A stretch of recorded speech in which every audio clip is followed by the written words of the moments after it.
Do, do, do, do, do, do. Okay, I think it's working.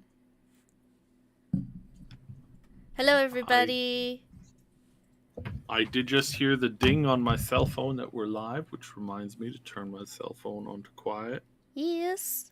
And hello, everybody. Welcome to the Hi. Triple S League. Hello. Waving. Hi. Augmented reality. And it's a little bit more augmented today because we have Mooney doing an augmented thingy. Yes. Yes. Hello. So, yeah. And check out our new background here. It's very cool. We made it from Stable Diffusion. Yeah, lots of stuff. We got lots of changes coming to the channel. We're going to be having these live avatars when we're not on camera. We are getting better cameras, but they are coming. They're still not here yet. So in the meantime, and then sometimes we might swap back and forth just so that we're able to film easier with greater interactability. Yeah. So yeah, did you get the full body motion trackers working yet or no? Sort of. I've got hand trackers. Hi. My hands move. Okay, so yeah, so that's great. That's great. Yeah. We got that. So yes, we're improving things. We're improving a lot of things on the channel. We're stream. We're starting up to. We're starting to create more content. Mooney's got a mod series that she's working on for Hogwarts, and that'll go as long as Hogwarts is popular-ish as far as mods and stuff like that goes, which it's on fire. Literally it's on fire. Yeah. There's 800 900 mods now for the game, right? There is and a lot of them are just wholesome and nice and cool. And so yeah, so there's a lot of really cool stuff happening there.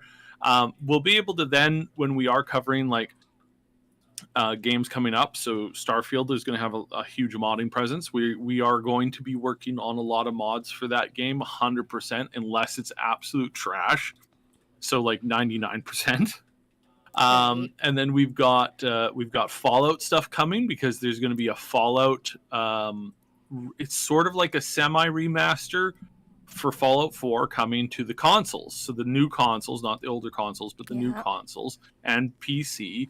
We're going to have a much way upgraded game. Now we don't know the details on this. It hasn't been released yet, but it's looking really good. And it's looking really good because of all the improvements they made to the game around the 76. So the engine that was being used in 76 was the same from Fallout 4. There was some minor tweaks to it, so not a lot, just enough to make it multiplayer and a couple other things.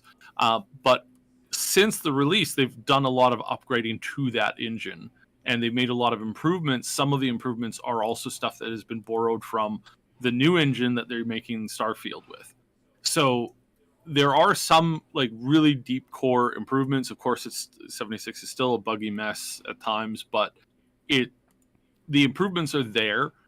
If they translate all of the positive improvements, cutting back as many of the bugs, fingers crossed, unlikely, but if they manage to make Fallout 4 a lot funner, a lot easier, improve a lot of things, maybe add co-op, something that's been in high demand.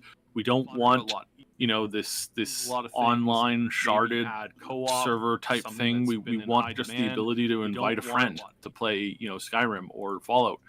Those mods have been very, very popular, and those mods are also hit made by the same team, have also hit Hogwarts. So that's really cool too. Yeah. But yeah, so there's a lot of stuff that we'll be covering on those things. So it's kind of a return to our favorite type content. But now that Mooney is being able to work on it at the exact same time, we're going to be able to make a lot more content for that. So we're really excited about where things are at as far as the channel goes. We just started to do live action shorts. So if you like the live action shorts, please let us know. Please follow us and give us a shout out whenever you see those videos live. Post in the comments, just say something nice, or something terrible. Whatever, whichever. It doesn't matter. Talk to But yeah, us. just talk to us, give us a shout, let us know, how things are going, because we want to know if that's something that we should be focusing more on and stuff like that. So if you if you really like those shorts, if you thought they were hilarious, again, let us know. We'll keep making them. We have a bunch of like sci-fi based ones coming up for Starfield, and then we have some other ones that'll we've been kicking around ideas on it. So if you guys like the shorts, if you like seeing me and Ash make fools of ourselves, then let us know, and that's something that we're going to keep on pushing here. So the next cool thing that we're doing to the channel, like we said, is we're doing more of this augmented reality stuff so that we can actually have a little bit more of a back and forth. You're not staring at a blank screen. If you are listening and you're just listening to it like a podcast, that's great. We're not going to try and take anything away from that aspect of it, but we're just trying to add more visuality to the game, or to the podcast, To the podcast, and to our games, as well. Yeah. So that's the goal. That's the thing. That's what we've been doing. So this is that. It's Cyber Moon today. And Ash is out for the day, so he's working on some other stuff. So yeah. So we've got a couple of news things to talk about, but before we get into the news things, something that popped up this morning, which we didn't really see coming, was the Blue Protocol game dropped a benchmark test and a character creator that you could just download and play. So Blue Protocol is an MMO that's made in Japan, and it's coming to the rest of the world via Amazon Studios, because that has worked out so well for every other game that Amazon has ever published. Y'all remember the groundbreaking Amazon games that are the top of the town and the big talk, and we were so excited for them. There was I know they've made one, that at least one. Let's see what was there. There was there was the one game that they released, and then they de-released it, and then they canceled it. And then there was another game that came out, and everybody was new planet, new something. New World, right? New World, yeah, right. Yeah, that fell on its face real fast. And then there was the Lost Map, Lost Archive, Lost Ark. There we go. That one primarily played by bots. Yeah. So yeah, it's not been very successful. Amazon Studios has been how would you rate their success, honey? Move one of your hands, like put one of your hands at where their success has been. Oh wait, you wouldn't see anything because it would be below the below. Yeah, it's below. It's not good. Yeah. It's not good at all. It's not good. It's been kind of a train wreck for the most part. So this game, Blue Protocol, this thing a year ago was so hyped by so many people who play that kind of a game, the anime-esque like MMOs. Like those were so huge. They were absolutely massive. Huge. Now like the excitement's still there, but when people hear, oh, it's made by Amazon, right. They start feeling the pain of like, well, I guess, this is going to be a train wreck. So will it be a train wreck? Will it be a microtransaction heavy mess of, Ark, where it's like, hey, they're responsible. Lost Ark was responsible. You could only spend $1,000 a day USD in the game, right? Yeah, that's pretty bunk. Yeah, it's pretty garbage, to be honest, and it's been very, very bad. But let's boot it up here. We'll show you guys the character creator, where the character creator's at. And then if y'all like that, we can show the benchmark. So there's like this 3-minute like benchmark video that they have. that showcases the combat, the art style, just automatically detected on the baseline ability of your computer. Oh, there it is. Yeah. So now everything's in Japanese because this was not meant for world release, but they did allow everybody to download it if you can. So all the text on screen, most of the text on screen is Japanese, but there is some English stuff. Obviously, it says character creation right at the top, and then there's a couple other places where it's got English stuff built into it too. So it's not everywhere. Yeah, there's lighting options down at the bottom, so you can see what your character looks like. Yeah, and those are all the different lighting schemes that are in the game. So there's nighttime, there's like evening, morning, dusk, inside, outside, that kind of stuff. So that's really super, super cool. Oh, I didn't realize there was an underwear mode. That was like seeing it with the clothes and without. I was like, oh, hello. That is something new. I did not see that. But yeah, you can pose the character. You can do a whole bunch of different things with the character, and this is just showcasing what the game's character creation is like. Somebody did say in the comments of one of the things that I was looking at earlier today that this is not an exhaustive list of all of the stuff that's coming to the game. This is bare bones minimum stuff. So there's going to be more hairstyles, there's going to be more stuff. They just haven't finished like rendering them and like building them out and like fleshing them out. It's still really early because the game is still like it's due out this year, but most people suspect that it's going to be a December release. So we're looking at like 9 to 10 months still. I can make it really short, like extra short. Yeah, extra tiny. Yeah, you can choose the tiny body and then do super tiny like body height, which is hilarious. Like a giant. She thick. Right. There we go. Super thick. Yeah. Let's put it back all to baseline here. Oh, what this? So. Oh, different outfit. That's the bottom one is boobage. Boobas. And the top one was height, and then the second one was like how thick the body type. Thick. And you can make the character super thick. Super thick. Super thick. Oh, you can mix and match. Cool. And you can mix and match. This has me the most excited because this is the first anime game where it's not just pre-made outfits. Like where it's like literally like, hey, I love the boots on outfit, 5, but I would really like the skirt from outfit 7. Mm-hmm. And you can actually do that for the most part. It's not 100%. It's like, so it's hands, jacket, which also seems to include the waist and the legs. Then you've got boots, hat.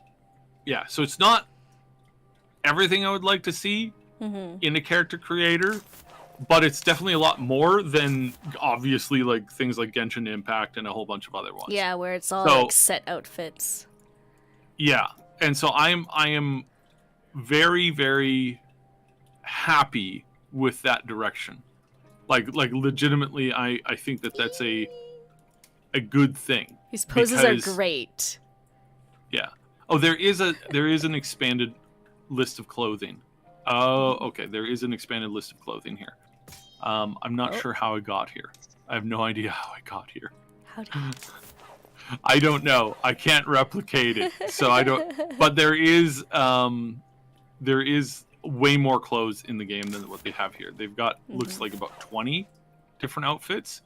Things ranging from like full like knight style body armor to some like more like sci-fi type outfits. So did you click past the name thing? No, I don't. I honestly have no idea how I got here. Because like the only clothing I have is like character. Yeah. So I finished the character creation, and then I went to let's see if, oh no, that just took another picture. Okay, I'm gonna call this one Maple. Is that going to save my clothes? Okay, that is going to save my clothes. So I clicked on it. Once I finished the character, it takes you to a different, it takes you to that screen. Yeah. Then if you click on that, you can click on the top option with the little person body thingy standing there. And that'll bring you to a different option where bottom left gives you a list of outfits that you can click on. So you Cute. can go through the outfits. Bottom left. Way bottom left. Here. Oh, there. There we go. Oh, yeah. Okay, cool. And then, Let's and zoom then you out. can just scroll through all the different clothes. And they have a lot of different styles. Which, Okay. again, is like, this is good. So And I night. want to know if these things are Oh. customizable or not. So, yeah. This is... That's cool. And then full body armor. Yeah, Dragoon. Second... No, okay. No. Yellow no, armor. Oh, that's cool. Thief outfit. I wish... I don't know what these bottom two things mean. It brings up an option. It's like, something confirm. And it's like, I don't know if I want to confirm that. And then there's two... Oh, of course. And then there's two top options that do the exact same thing. 3 top options. I have no idea what any of this stuff means. Very annoying. I'm sure that they'll... like, obviously, they're bringing this to the West. They're going to have an English version of that. Yeah. But yeah, that's the game. And for the... Cool so outfits. as far as the character creator goes, really decent. Like really, really decently good. And something that is very exciting to see that this is where, like, you know, this kind of anime type game has gotten. Which, again, it's not huge, obviously. If you're not into anime games, then you know, it's fine. But still, the options are there to provide a base in which you know, other games can take note and learn. Like, I think that open world adventure games have gotten better since things like Zelda and Genshin Impact have come out, even though those are aimed more for, like, you know, a younger audience. Those improvements to world building and discovery and that kind of stuff, that bleeds over into games like Elden Ring. And hopefully things like Starfield and Hogwarts. It's like, if they keep pushing the envelope and making these games better, and things like, you know, better outfits and better character customization become more commonplace, that's a great thing. That's a win for literally everybody. So I think this is generally, like, looking at this from perspective of, like, game development, I'm really glad that we're seeing what we're seeing. In this, I don't think that this is the end all be all of just games in general. Like obviously not. Like, duh.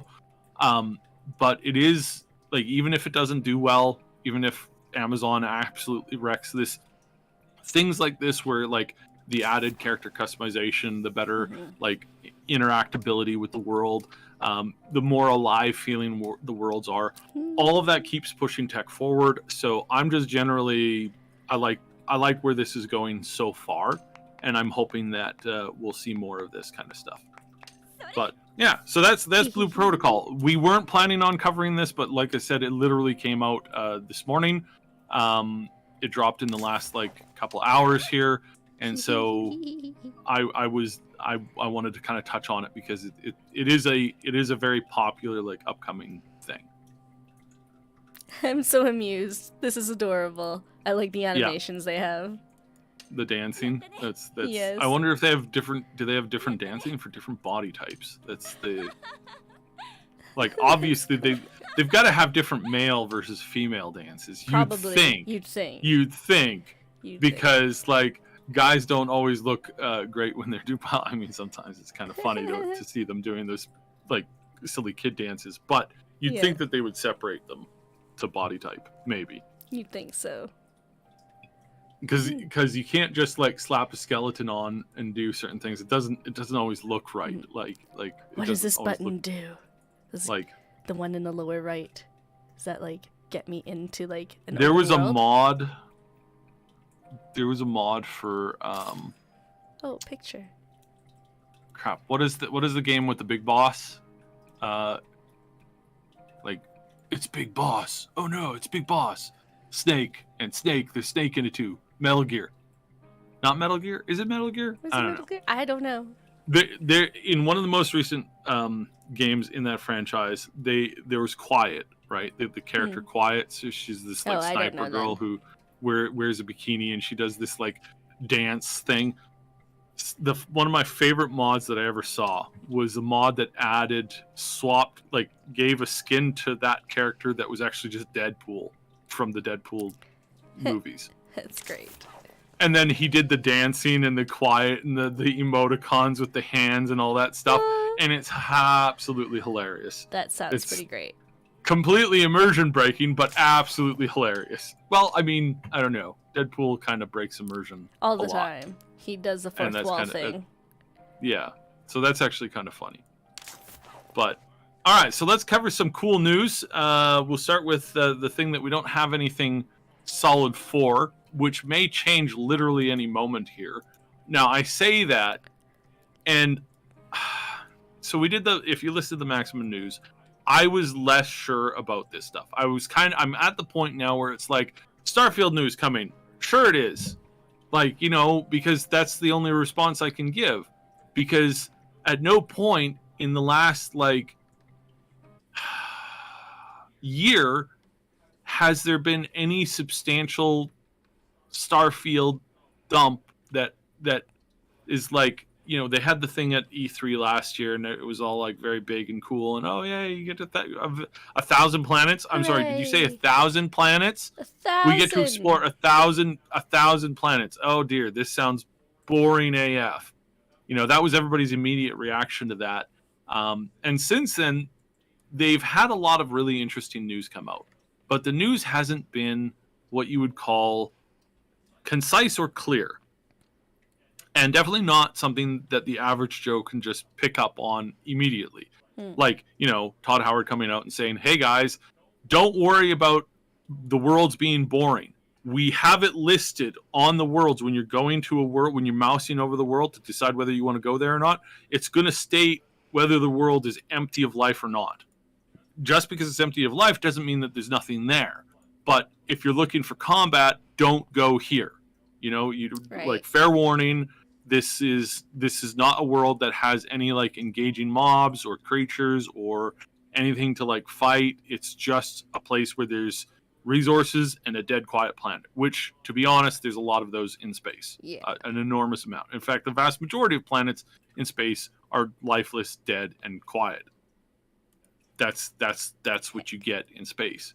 But that wasn't put that way. That was put in a Lex Friedman podcast with Todd Howard speaking about the concept of loneliness in a video game for like 10 minutes straight. So not exactly something that is super cohesive and clear. So you got to have other people listen to it and then translate that out. So there's a report out that says Starfleet. You missed it out. There we go. So it says Starfield showcase announcement coming any day, says report.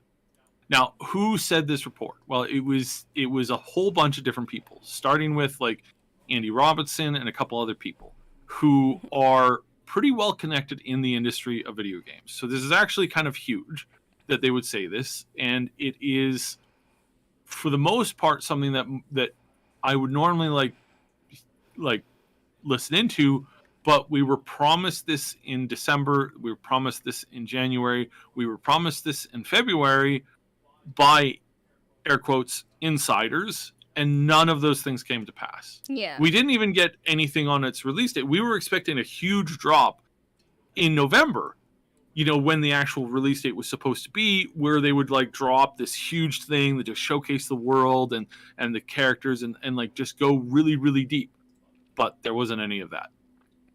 So it's not surprising right now. There's nothing currently surprising about any of this stuff right now at all, Yeah. because it's all just noise. It's all just background noise. It's all just people being super excited for this game that they swear is going to be amazing, that's going to rock your Mhm. socks, and it's going to be absolutely amazing, and it's going to be so cool, and it's going to be all this cool stuff, and then it doesn't, nothing comes of it. No, right. And um yeah, that's a bit of a problem. Mhm. um so yeah, this is news that I think is true, but it's also been cried wolf like multiple times in a row.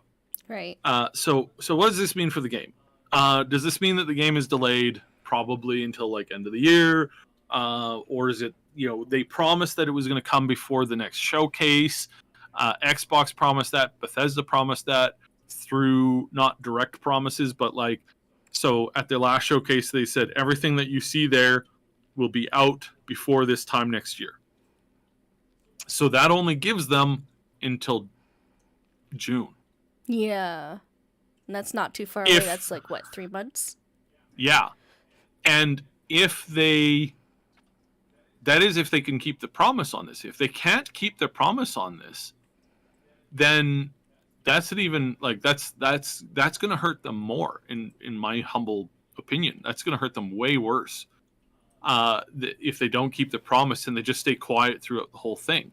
If they came out with a showcase now and said, actually, we're going to push it to August, but here's the sample, here's a an hour long showcase where we show the game. So long as nothing in that has changed, and so long as that's an actual proper playthrough take on it, then that's good. I would get somebody who's fairly trustworthy. Like I would get Bellular, Asmongold, or maybe Emaru to come in and play the first hour of the game. Like you play through this game while we talk about the game, and then they just show the footage of this person playing through the game. Somebody Yeah. who's a competent player, Yeah. who's not going to get who can't make the double jump. They don't understand the concept of a double jump on a side-scrolling double jump platformer, and they struggle with that for 15 minutes straight, and then post the video, right? Like not Mm. somebody like that. Somebody Yeah. who's capable of going, oh, okay, oh, this is cool, oh, this is cool, and then they just let them run around in that first little area, Mhm. and then you can see all the factors, or all the gameplay, and you can feel it out through their play, through somebody who actually plays games for a living. Yeah. It's that would make so much sense for them to get that in. I really hate these games where Mhm. they play the game, but not in a way that anybody else plays the game. And Lady Reaver is posting some hilarious memes in the chat, which is absolutely hilarious. Speaking of the chat, we are currently live in our Discord.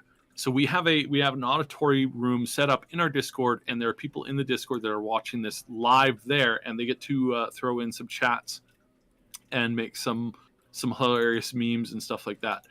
That's if you jump in on our Discord, you could do that, and we're definitely going to be Yeah. trying to use that feature a little bit more. We didn't Mhm. really use it all the best that we could in the past, but yeah. So if you really like the community, come hang out in the Discord. We got lots of friends, lots of cool people. So yeah, just to put the cap on the Starfield stuff. Yeah. I think that they are going to release this before June. Mhm. That will hurt their sales numbers as far as unless they release it in the next month. If they release it to kind of coincide with spring break, or to coincide with the early spring, summer kind of thing before everybody goes off on these long vacations, that will probably be the best timing. If they Yeah. release it dead end of June, that's terrible time. That is an Yeah. absolute terrible time.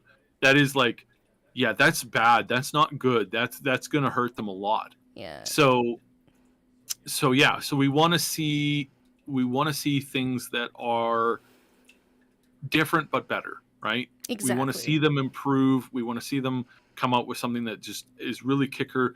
Not the same thing Mhm. where they play through the game like that professional playthrough that they do when they're making videos for it, where it's like the person's stopping and panning the camera really slowly to the left and the right and really taking in the views. It's like most players don't do that.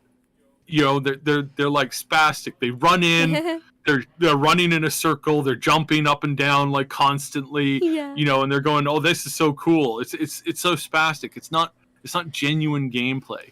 And I think that hurts games when you're trying to like there's a place for that kind of gameplay obviously, but for the most part it's not normal. It's the super slow panning, like perfect, like you can tell that they tried to do this playthrough like 10 or 20 times if Mhm. it's actually a good thing. And if it's not, you get those accusations like the day before, where it's like this is all like animated, like this isn't a real gameplay. This is Mhm. completely It's pre-animated. basically And cinematic playthrough.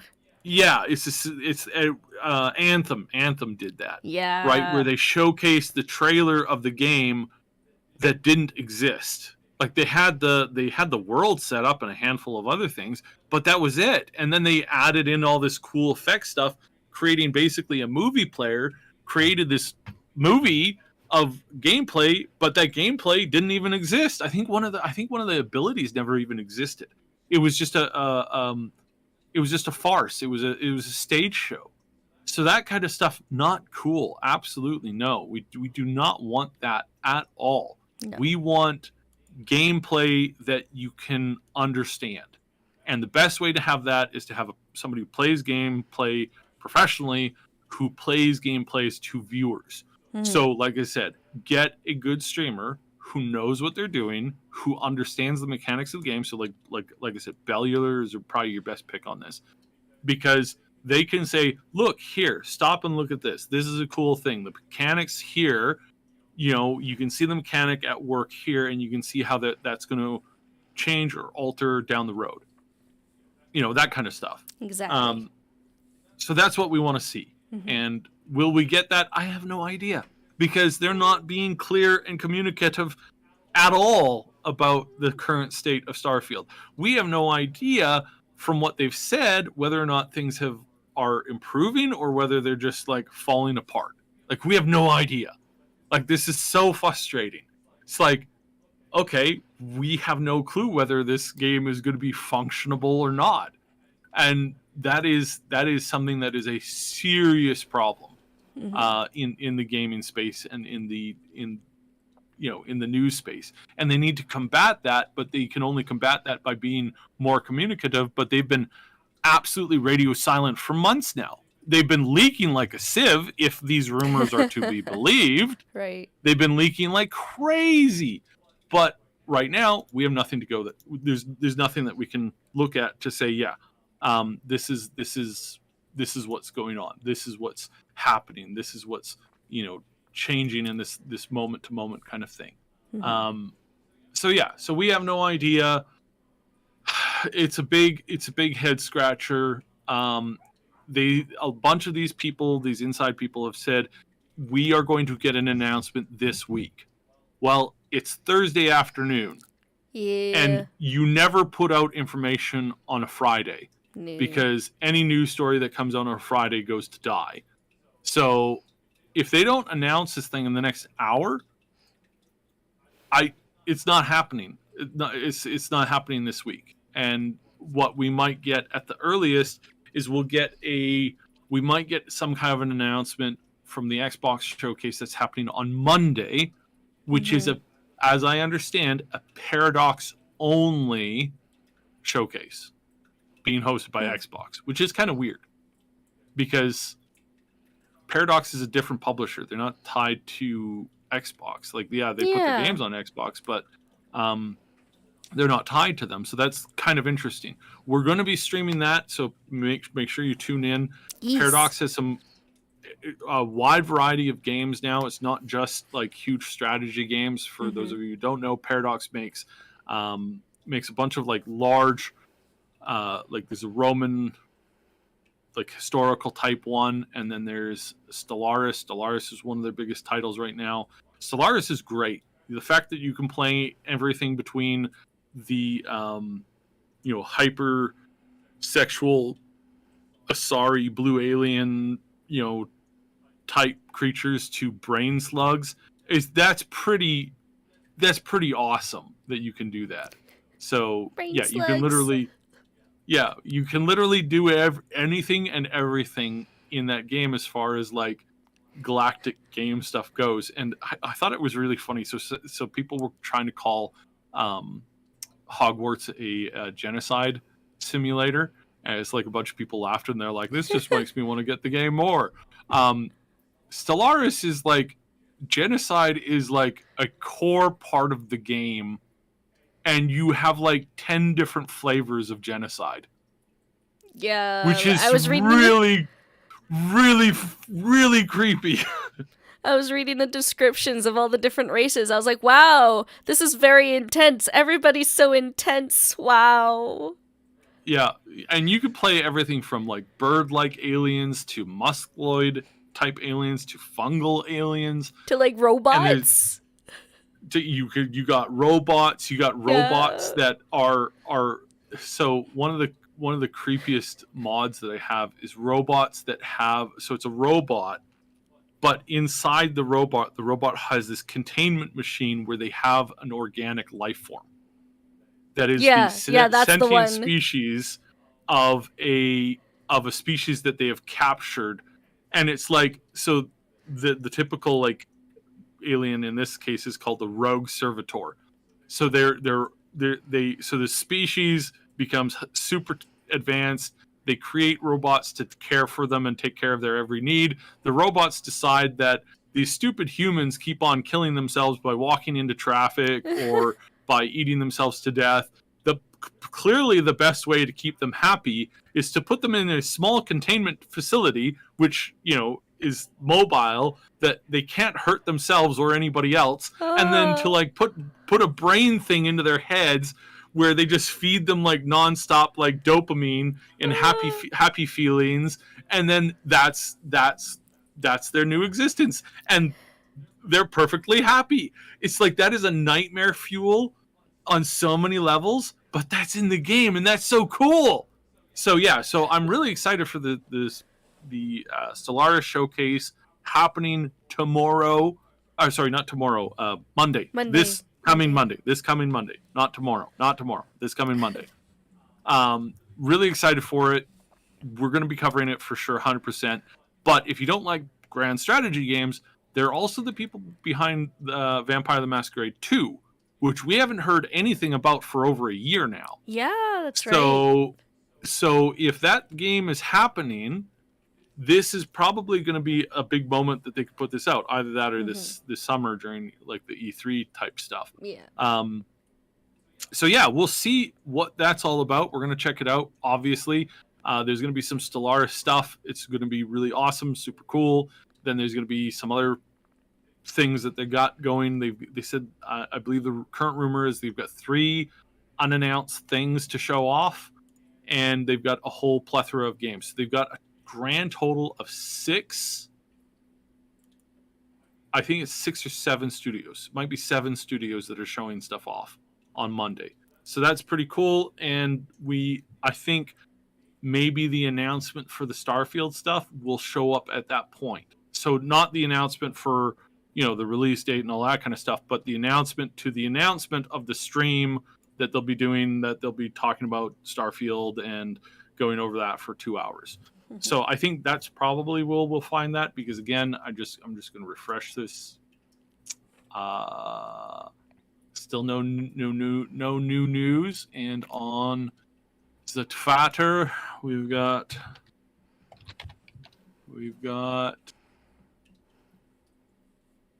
nothing on the Twitter still On either. Twatters. Yeah, No nothing on Twatters. nothing anywhere. Yeah, that's it. So again, that's basically like, nothing super news here. We are hoping for something, but we're not, there's nothing official. It's just still rumors saying, oh yeah, this week, and then it's not coming this week because it's, No. like I said, if it doesn't show up within the next 15 minutes, it's not happening today at all.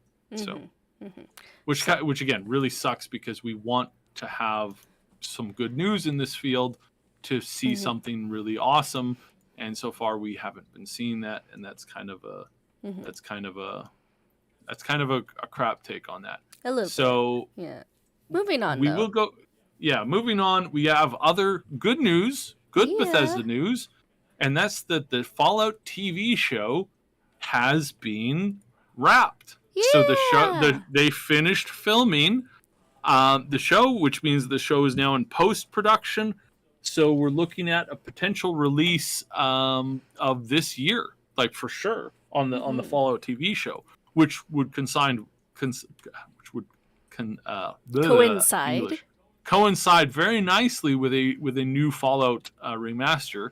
And then we also have a third cool Fallout news story between the remaster coming and the Fallout TV show. Obsidian has come out officially and said that they are very interested in doing a total remake for Fallout New Vegas. Which would mean completely rebuilding the game, remastering it, bringing in all the cool new technology that they have, and just making the game and just expanding it even more. So you have even more of a world to explore. So that is super exciting, and I am going to cross my fingers for that. So to check this out, we're going to go over to Juicehead.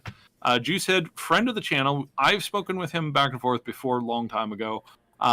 We've kind of covered a lot of the same stories. So yeah, cool guy, does a lot of good content. He has compiled a whole bunch of screenshots, stuff from Twitter, things that people were not, in some cases, were not supposed to post. But they're out there in the public now. They've been talked about officially. So yeah, we're gonna kind of go over this. So slow down. You're going way too fast. Back that up a little bit to that jacket, that thing with a bow on it. Yeah. So we saw the picture of the announcement that the show has been officially wrapped. That I don't think there's been an official announcement about it, but we did see a whole bunch of this stuff, as well as a lot of actors and a lot of crew members, posting, thanks for, the show has been wrapped and that it was a big success. So one of the things we see here is we see this, which is a Fallout Vault 33 jacket. We know that that's where this is happening in, and we know that this is an official jacket given to the staff for anybody who worked on the show. So everybody got one of these as a parting gift. All the key grips, the main grip, the second grip, all those grips. All the grips. Grips are really important for movie making. Nobody knows what the grips do, but there's lots of grips. So there's lots of people gripping things. Grips. Yeah, lots and lots of grips. Notional has so cool. Notional has a cool picture in this. But yeah, so this is now confirmed. We're seeing more photos of the sets going through here, so now you can kind of scroll through this now. We've got lots of vault stuff. We have a picture of inside the vault. That's from the game. We have a picture of in the vault. One. Yeah, there's a couple of those. He intermixes his footage with that stuff. The guy at the front, if you go, so that right there, stop right there. Yeah. So this is Vault 33, and we've been wondering for a while where this takes place. This basically confirms that this is going to be taking place in the western side of the United States in the Fallout universe, and that this vault is actually in the borders of the new California Republic, because the flag in the back that you see there is the new Yeah. California Republic flag, Mm-hmm. and that is the organization that was created from Fallout 1 and 2. Essentially, the story that led to its creation was in Fallout 1 and 2, featured very predominantly in Fallout New Vegas. Very, very cool. So we have a location now, definitely West Coast, probably in the California to maybe Oregon area. That's kind of where people are thinking. Could be further south, could be further north. We don't know yet 100%, but I would wager it's probably Northern California / Oregon. I really think that that's probably its location. If not, maybe like, one of the states over. But yeah, it's definitely kind of in that area, and that's cool. We've got pictures of Pip Boys. We've got pictures of the nursery inside the vault, so we know that they're There's this trying real one, hard to have the Red the Rocket. yeah. So they got the red rocket. They got a bunch of like gate stuff. You can just start going through it like you were going through it earlier now. Yeah. But it's There's the like nursery. Oh my gosh. there's so much really like corresponding core content that is like 100% like you can tell that they're trying really hard, like really, really hard. And I am so excited for this. One of the pictures that came out was of the gas station, the Red Rock gas station, and the fuel cost for the gas station. The fuel cost for the gas station in the TV show is exactly the same for the fuel cost that's in the video games in Fallout 4. Oh. So super excited. I am this is so cool. I cannot wait. Like this is just so excited for this. This is amazing. You can see on the backs of these suits here it says 33 as well, so they must be in the 33 vault. Yeah. Yeah. Yeah, that's what everybody was like theorizing for quite a while. Mm-hmm. And yeah. Like, this is cool. Like, heck. Yeah, they got that's the vertibird. Yeah. That's the military vertibird. That's the power armor. These pictures have been out for a while. But this show is really looking to be awesome. It's looking like it's really good. And the fact that, Last of Us is doing pretty good, I would give it like, 7, 8 out of 10. Like, for like sticking with the story and coming up with good, solid stuff. Super duper mart. Yeah, super duper mart. That's in the games. Love it. Just like so much of this stuff I'm so excited for. I really want this show to just be absolutely banging.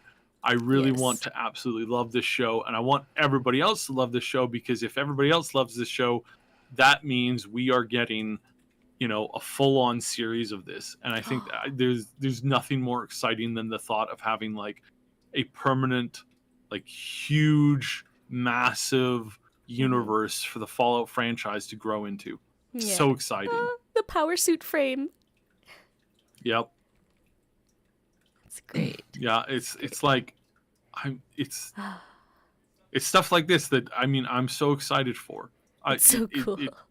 It's looking so good, and it's like the visuals are bang on, and this ad for Wix and stuff. And yes. Oh, dog. And they got now. There's possible this dog in here is dog meat or a dog meat variant within the universe. So. Could be, or it could be that that's just a random person's dog. But that is the exact same breed of dog that's in the Fallout 4 game. So, so I don't know. That's a very coincidental thingy. Yes, very, very interesting. This is so cool. There he is. I would love to like get a to build an actual Red Rocket gas station. Like Yes. that would actually be like genuinely like really really cool. Very entertaining. I There he would is I would again. I would freaking love that. Just set Like, that up totally somewhere. looks like him. I know it's like It's so the exactly. thought is that it's a dog that's an on-set dog and that they're going to have a dog in the show. I Mm-hmm. hope that's the case, but there's no promises that Nuka-Cola that's going to truck. be the case. The Nuka-Cola truck, this is not from the movie. This is No. not from the movie. This is a person made this truck That's with their own fantastic. money in their own free time. Somebody Ah, actually made this, so this isn't part of the show, but it is cool that it's that somebody actually went to the that trouble is of pretty actually awesome. making a Fallout style vehicle. Yeah. Oh, that's great. That's great. Yeah. Oh, that's really cool. It's like so neat. Oh my gosh, look at this. Hmm. Like they have like their little Yeah, agriculture their thing. set is Holy crap. huge, absolutely massive, and we don't know like so. This is Vault 32. Mm-hmm. We have no idea what like that there's Vault 33. We all knew that. Yeah. But then we're getting Vault 32, which has like we don't know how this set works. We don't know if this is meant to be an outside location or an indoor location, Mm-hmm. but they have a farm on the site with Yeah. a non vault structure building Mm-hmm. there as well. It could be now again, it could be that this is two different this is the same like there's one set, Mm-hmm. obviously they're at a big filming studio, Yeah. but it could be that this is like that there's one side of it that's used for filming one set of stuff and then they swap the cameras around and they film on the other side for other stuff at a completely different location. That's possible too. It is kind of rare that they wouldn't separate them all. Like so it's kind of bizarre that they would do that if that's the case.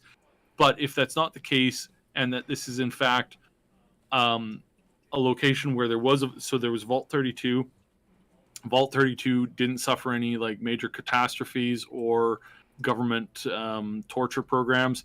That it was actually just an agrarian type style vault where Mm-hmm. they were growing cattle or pigs or food or whatever. Yeah. And when their vault door opened, they just moved out and started doing more of that in the vicinity. Could be that this is actually all underground. Could be like a whole bunch of different things. Yeah, right? Um, yeah, so it's really like we don't know. This stuff is super exciting to kind of look at and like peruse and kind of check out. But what it actually all entails, we don't actually know. We have no idea. No idea. Um, and I don't think it's very spoilery, other than like seeing the stuff and seeing the location. It is spoilery if you want any kind of like information on this at all. Mm-hmm. But this is also just kind of really cool for like Buttons. yeah, buttons and that kind of stuff. Oh, look at all these vault suits. All these people. Eee. So yeah, this is people Oh, on set getting ready for some scenes. They blurred a bunch of the faces. look at that. Um, So there's that house, that building. yeah, Yeah. and this is why I have this tendency to think that these two sites are obviously like together Mm-hmm. and that they're actually designed like that, but whether or not it's indoors or outdoors, like I have no idea. Like I really don't know. It could be a simulation space inside of Vault 32. So it could be that Vault 32 was not safe at Mm. all and everybody was used into this crazy experiment or turned into slaves or something. And that this is like kind of like a simulation floor inside the vault where they Mm-hmm. simulate the outside stuff, because that happened in multiple vaults had simulation floors or had like some kind of like floor that mimicked the outside, and then you Yeah, were supposed to do training. stuff in it and training stuff like that. Mm-hmm. So who like really no idea. No idea. It's interesting. It's like the education center. I can see the desks in there. And like Yeah, everything's all like turned over. There's yeah, and another again, shot. like that's the other thing is like we have no idea which of these photos are from Vault 32 or Vault 33. Right? We don't know which of them might have something to do with um you know a before or after kind of like thing, Mm-hmm. is so yeah. Right now it just makes my head run with ideas, but I don't Mm. want to like commit on any of them because they're just ideas right now, Atrium. and I really don't want to ruin myself for it. Right. So I don't want to guess too much, but here Mm-hmm. this shot is again, supposedly from the scene, from the Mm-hmm. set, and they actually have the UI from your Pip-Boy in the game right there on your wrist, Mm-hmm. including, and this is the weird thing, there's a level count on that. So how does your level, like, people have levels in this universe? If they're gamifying the show, Mm-hmm. that would be really cool. We haven't seen that done like really well. No. It would be really interesting to see them, and we know that it can be done well. Like, Yeah. you got the whole Sword Art Online. You've got like Yeah. dozens of these other like Log Horizon, that kind of stuff, Mm-hmm. where levels are like super important and they're actually like part of the gameplay Mm-hmm. and part of the universe, and that makes sense. And Mm-hmm. so they could be trying something different, or this could be somebody just printed this out on their own, posted this, claimed that it was a screenshot from the set. Right. People do that all the time. Totally. So again, we look at this, we go, that looks Level. cool, but until it's in a trailer, we Yeah. don't know. Yeah. It's like we did see like one of the earlier people wearing one of these, Yeah. but Oh no, then they definitely have yeah, the Pip Boys, yeah, they have but the whether Pip or not Boys. we're Whether or not seeing, it actually has this yeah, stuff on it yeah, we have no remains to idea. be seen. Yeah. Oh, look at that! Eee! Inside the And then vault. we've got, yeah, inside the vault, we've got people talking to each other. We got cool things going on. It looks interesting. Again, Vault 33, not Mm-hmm. Vault 32. Back I to do back there. wonder if maybe the story has like, maybe these two vaults are side by side, and there's like a Possible. different, there's like some people from Vault 33, and then there's some other people from Vault 32, Mm-hmm. and there's a back and a forth there. Like that could be the thing. um and one of the reasons why I don't believe that Oh, come on. I don't believe that screenshot of the Pip Boy up close was actually love the ads. Why those Pip Boys are real, or why they appear to be very real, is that we see them in the show in a lot of this other stuff, and it's the exact same brand, and I don't think that stuff is leaked yet. Mm-hmm. So yeah, we'll see. This looks really cool. Obviously, we've got, yeah, the I do wonder Oh, if power their suits. power suits are actually like working power suits, like Mm-hmm. actual, like you can actually like move around in them. People have made their own power suits. There Mm-hmm. was this dude who made his own Warhammer power suit, like the from the Warhammer universe, the giant like soldiers. He made that, and he was able to walk around in it. It wasn't easy, but he could actually walk around in it. Mm-hmm. That kind of stuff is super cool, and like I would love to have my own power armor. Don't do it, Luna. No, Luna, don't do it. No. Sorry, she's tried to walk over it. There's clearly not enough space, but she thinks she can No, do it. no, No, no, Luna, no, Juliet, don't do no. it. Don't do it. Okay, she's having Kitty. second thoughts. Okay, good, good. Luna, sit. Sit down. Good Please girl. sit. Good Yuna. Oh. Let us know if you enjoy the cat cam. That's something else we got to figure out whether that's working for people or not. Luna. Oh, she's going bye-bye. That's All okay. right, finish this up, and then we'll get Yeah. to the. So another shot of the nursery here. Mm-hmm. And then, yeah, I can't get over how cool the red rocket looks. Like, just all the detail in here. So I spent so much time. It's always so confusing to me in yeah, Ace of Slays. Yes, we Starfield. Where are you? That is a very good question, and I am refreshing my news to just take another peek. No, nothing there. Nothing there. Why don't you just relax a second? Get your bearings. And nothing there. Da, da, da, da, Okay, yeah, da. still no news on Starfield. So yeah, and then Super Duper Mart, which is again great. The fact that they so Yeah. this was apparently this is like a closed down mall that they set this up in, and I'm like, that's such a brilliant way of like Yeah. Using that's what's so already there. brilliant. Yeah, and it's like at this point, like if I were the landowner, I'd be like, okay, yeah, you guys can use the mall to film in for free, but you have to leave everything up, and then I'm gonna open a place that No. it's like a Super Duper Mart like rip off. Uh, that would be really funny. That would be hilarious. But I love that they trucked in so much sand for this. That's so Oh, there's that hilarious. gas. Yeah, There's the gas prices. yeah. Class So C the gas coolant, Class A prices. coolant. Mm-hmm. Yeah. $113.99. Oh my goodness. I wonder, and again, you wonder how many people drove up to this, looked at that, and went, "Wow, that's a super low price for gas."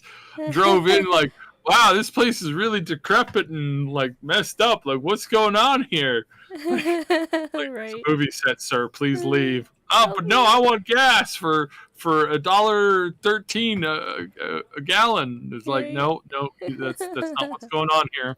Hmm. Somebody pull up to one of the pumps and is trying to like get the pump working. Oh Like, oh my gosh. god, it's so funny, so funny. That's hilarious. And Yeah. I love that because every vehicle runs on nuclear fusion. They got to have not nuclear fusion, but they got to have something that's there. The coolant, Um, yeah.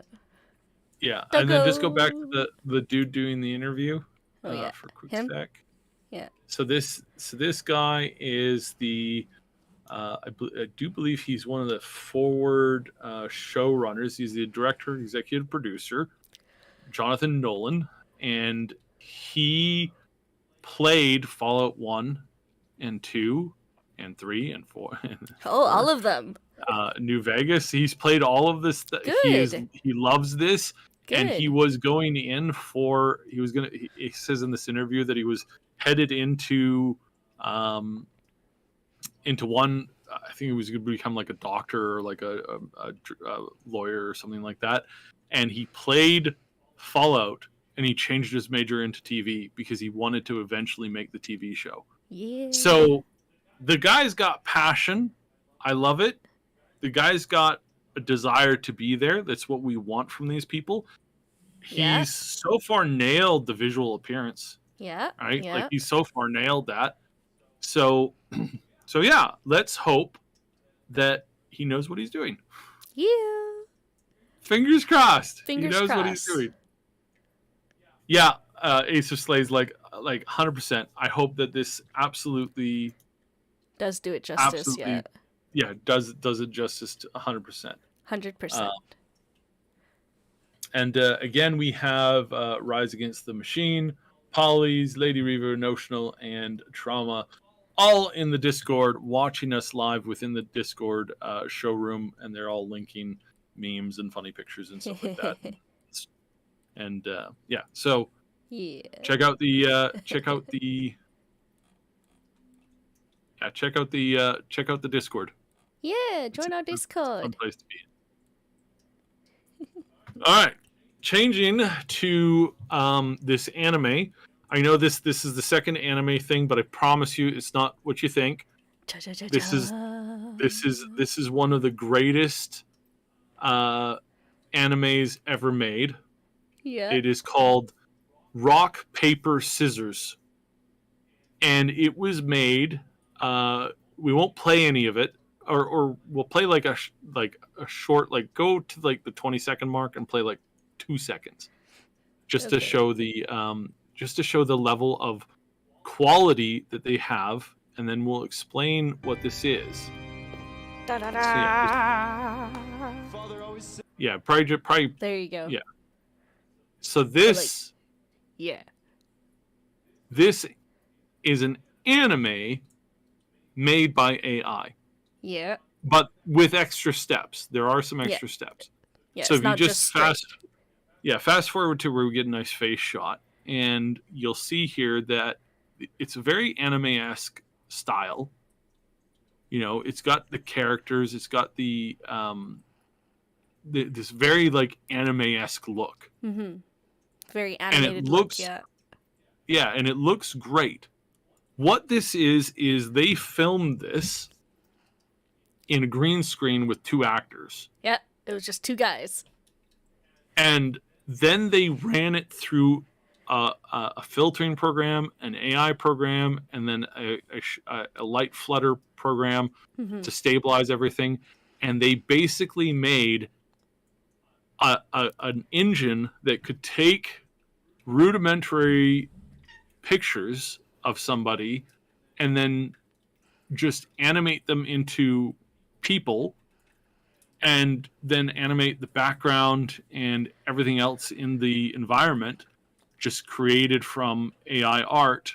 And they were able to create this anime, which is it's a 7 minute long episode, and it absolutely slaps. It is fantastic. Like the pace scene, the effects, the voices, like just the whole And, everything of it is really well done. and And they they have a live in making it. of as well. Yeah, and they live in this universe where every conflict is decided by rock paper scissors. Yes. And the gimmick on this particular thing is that these are two twin brothers who grew up with the exact same experience and life stuff. So they constantly like come to a standstill No, when they're no, Luna. doing rock Oh paper no. scissors. And it's very funny. It's so brilliant. But this is something that I called almost exactly over a year ago. When we first started to see AI art really start to make a big splash, which was just a year ago. Wasn't even a full year ago. It was like 11 months ago. We started to see AI art do its AR art thing, and it has gone from that to this in less than a year. Yeah. This is going to Fan-freaking-tastic. revolutionize everything that we know in this. Certainly revolutionize animation, Mm-hmm. but this is probably going to revolutionize like everything. Like again, Yeah. it's like It took them like like what, a few weeks to do this. yeah, Like it took them a working few straight. weeks to figure this, about 2 months to make this full episode, Mm-hmm. from an idea to it's a done product now. Mm-hmm. And not only is it a done project, they can make more of this stuff constantly Mm-hmm. by just going in and creating more stuff on the fly. Yeah. And this whole process that they did will become its own thing, I think, probably in like probably 3 to 6 months. So you'll have some kind of a new program that replicates this. So all you have to do is just start to act, and then you can just like select, you can create a character on Yeah. your phone or on your computer, Mm-hmm. transpose it to you or to a digital avatar, and then just take it and then just have the same like scenes and scenery and stuff come out, and you'll just suddenly have this available, which is again mind blowing So that we're crazy. this far into the tech. And about a year ago, Mooney and I were looking at AI art, and I was like, wow, this is going to change the game. This is going to completely change everything. This is going to shift what we're doing and what we're getting and what we're seeing as far as animation goes. This is going to revolutionize the entertainment industry. Mm-hmm. And I suspect that within like 11 months to a year, we're going to see animation, a way to completely alter animation and to just pump out animation constantly with very little effort. Mm-hmm. You make these like 15-minute shows with just a little bit of effort Yeah. compared to what it used to take. And animation has always been like that. It has not been like that. Animation has always been a very one-sided, hard to control thing because it took so many man hours to do. Yeah. You either committed your life to working on a project for several years, drawing hundreds and hundreds of pictures and frames every single day, otherwise you just would never see the project completed. Yep. And or you had to have these humongous studios do the animation work and then have these big corporations Mm-hmm. bankroll this stuff. Yeah. So long gone are the days where a small Joe could do it, but now suddenly that's come back, and we're just seeing this is just the first iteration of this Mm-hmm. tech. Because they have a group of like 10 or 15 people, right? No, no, What no, was it? four people, 4 people. four Yeah, because it four was the two people worked on actors and this, then the two guys. and then two background guys, and they had one or two other people like come in and help them here and there, Mm-hmm. but like this channel isn't like this channel is big. Like obviously they got like 10 million subscribers, Yeah. but this is still a small budget. Mm-hmm. Like this is a tiny budget, and they were able to create something that I would say parallels what other studios spend like tens of millions of dollars on. It's like 300,000 to $1 million to make a single episode of anime. Yeah. And that's if you're buying it in bulk. Like that's if you're buying it in large bulk. It gets really pricey if you're buying small clips of it. Like if you're getting a studio to make you a 1 minute thing, it's like per cost of second footage. It's like you're paying like 5 times the price than if you were to order a full series, of like 25-minute long stuff. You're paying a lot more for that smaller clip. Mm-hmm. But that's just the way that goes. But now that's not where we're at anymore. Now a studio of a handful of guys could probably, like as in people, like Mm-hmm. a small group of people could probably make the animation and the sound effects for an entire series in what now is probably going to be like a tenth of the cost, a Mm-hmm. hundredth of the cost, Right. maybe even a thousandth of the cost. Mm-hmm. And this is nothing but good for just general creative people. Yes. This means that the creative ability to create an hour-long animated film is something that you and a friend or two can do in a couple of weeks. Mm-hmm.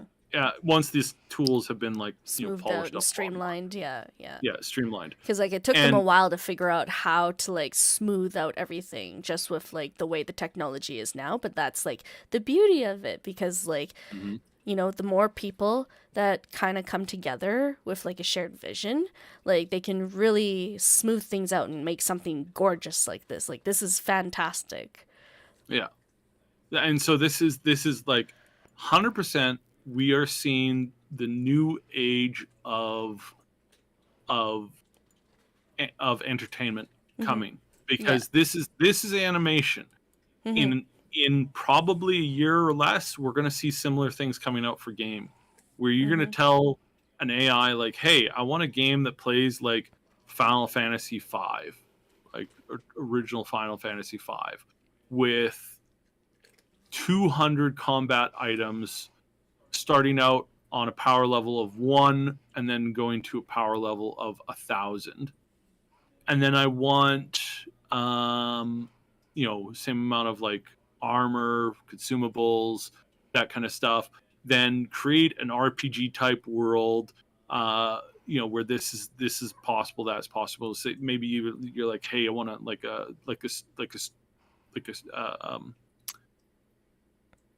like Starfield type game or something like that, where there's thousands of planets to explore, or I want a Skyrim type game where there's hundreds and hundreds of dungeons to explore, Mm-hmm. or I want a game that plays like those but carries the theme of a Sherlock Holmes mystery that Yeah. you got to solve, Right. right? And there's not real world there's consequences for action, so you just can't run around like in this world like you would in Skyrim and just take whatever you want and like smash things. It's like Mm-hmm. that's not gonna work. You gotta like pay for your taxi to go around the city. I want the city to be the size of real London, with Mm-hmm. with every room, nook and cranny developed. It's like we're heading towards that space more and more. Mm-hmm. And once we get there, the thing that's going to make these experiences is the creative mind. Yeah. It's not going to be giant corporations, because giant corporations, they're kind of like evil gods. A giant corporation can, most of the time, are incapable of creation. The only thing they can do is twist something that's already in existence. They cannot create on their own. And this happens whenever you get salespeople in control of the company. The minute that you get salespeople in control of the company loses the ability to innovate, Yeah. because the person at the top doesn't want to innovate or create something. Hello, Whisper 803. You want, as a giant corporation, as a head of a giant corporation, as a money guy, you're not there thinking, how can you create a new tool if you're already on the top of the heap?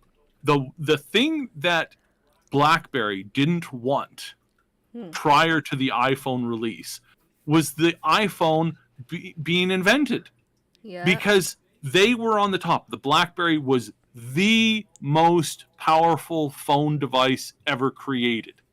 And what did the heads of that company say 3 months before the iPhone came out? They said that this is the highest, most advanced form of mobile device you will ever have.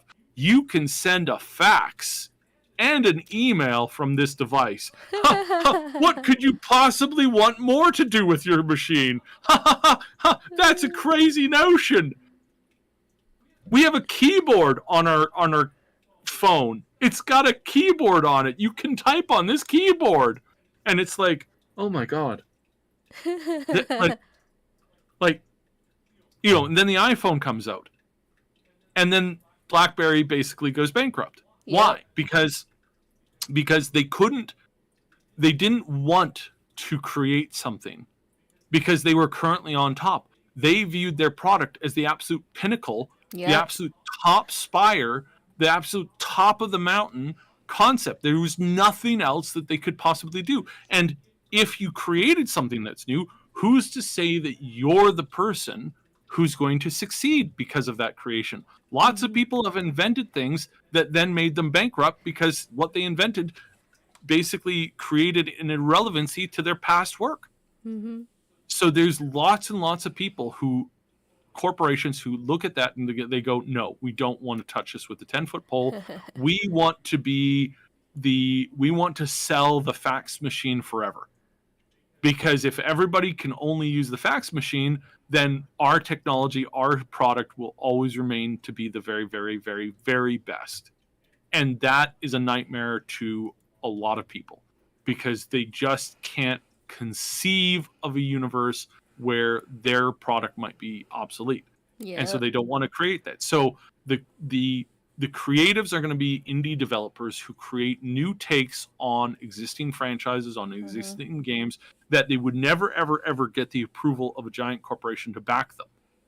But once they've got it working, and once they've made it, and once it hits the population, it doesn't take that long for a million players to find good content. Everybody goes, oh, what you're going to have is you're going to have a million bad games. It's like, no, because there's 100 million people playing those games. Yeah. You're going to have 1 million bad games come out, and you're going to have 5 good ones. You know how long it's going to take that 100 million players to find those 5 good games, and for those games to become the pinnacle of the current gaming culture? Not Probably a day. Yeah. Probably about 24 hours. Especially with the internet, right? And everybody's like, a lot of games gain popularity because of word of mouth too. It's like, how many of you have friends that you game with who's like, hey, dude, I've just been playing this amazing title game. Like, you should totally check it out sometime. Here's a link. Or like, go see it on here. Here's a video. Or like, hey, come watch me stream this, right? So it's like, it's not that hard to think of news traveling that fast. Like, people are going to sift through what's available and gravitate towards what is like the most entertaining, like by like several parameters, where it's like got wonderful graphics, wonderful gameplay, wonderful like storyline, like a combination of kind of thing. Like this is entertaining, like for both the writing and like just the pacing, and just like the whole concept of it is hilarious, like rock paper scissors, but like super dramatic. Mm-hmm. Whisper 803 says they miss phones with buttons. Being legally blind, air quotes, I struggle with touch screens. I feel that. I feel you. I 100% feel you, and that sucks. But there is tech coming. I've seen some tech where they have a smartphone that has a surface that creates braille or things of that nature, um, just on the fly, and that's a really really cool concept, and That's that's really neat. technology that's getting there.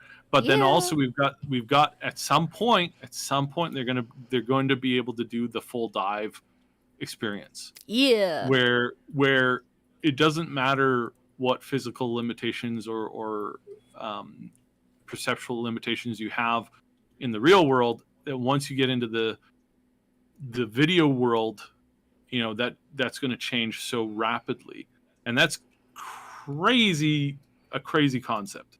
It is a very very crazy concept. So yeah, tech is changing fast. AI is going to make things so different so quickly, it's going to be hard to keep up. That's very cool.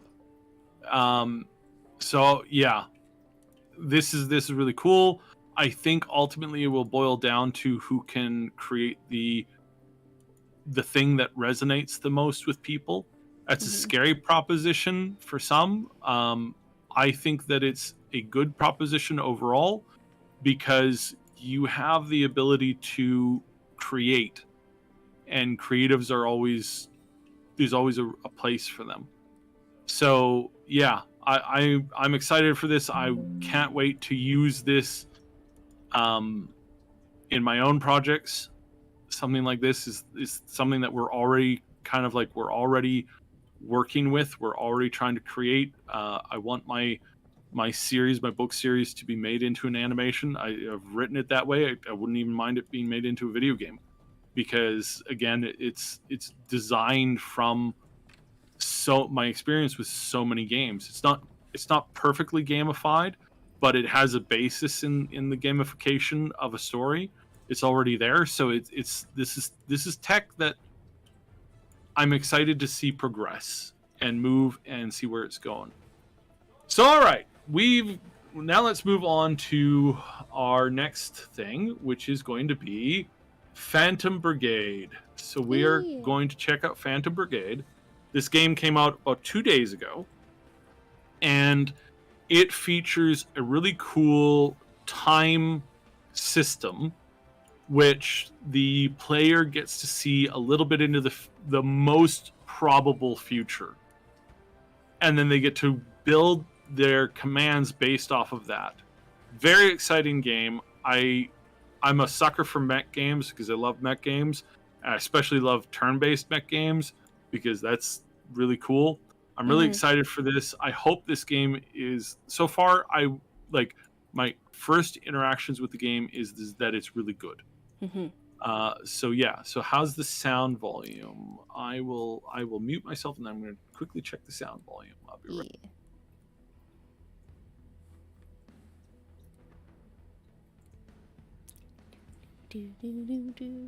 Fixing things.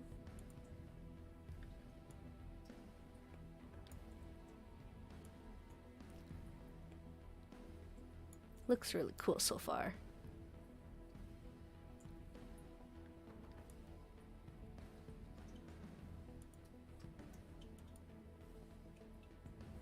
Beep boop.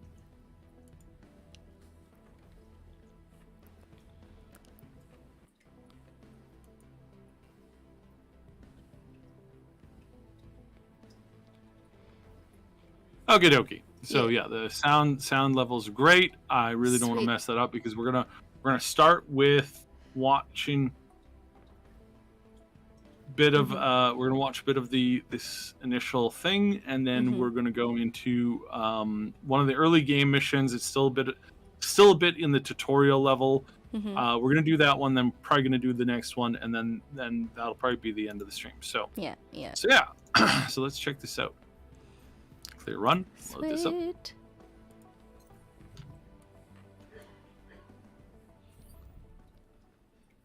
I do believe this game is multiplayer. I Okay. think. Yeah, because I remember So watching you play it, and it looks like it has that capability. let me just quickly check the official Steam post about this. And Whisper responded to your comment earlier about the No, new it's single player. phones. Sorry. He says, "I would love something like that. Yeah, I got no problems with keyboard phones. I learned to type without looking. But yeah, tech changes pretty quickly, so I'm excited. Yes, Yeah, very much so. this is quite possibly one of the weirdest times to be alive. I Yeah, swear. yeah. Things All are right, so like we got evolving as fast as what Gurren Lagann. yeah, almost.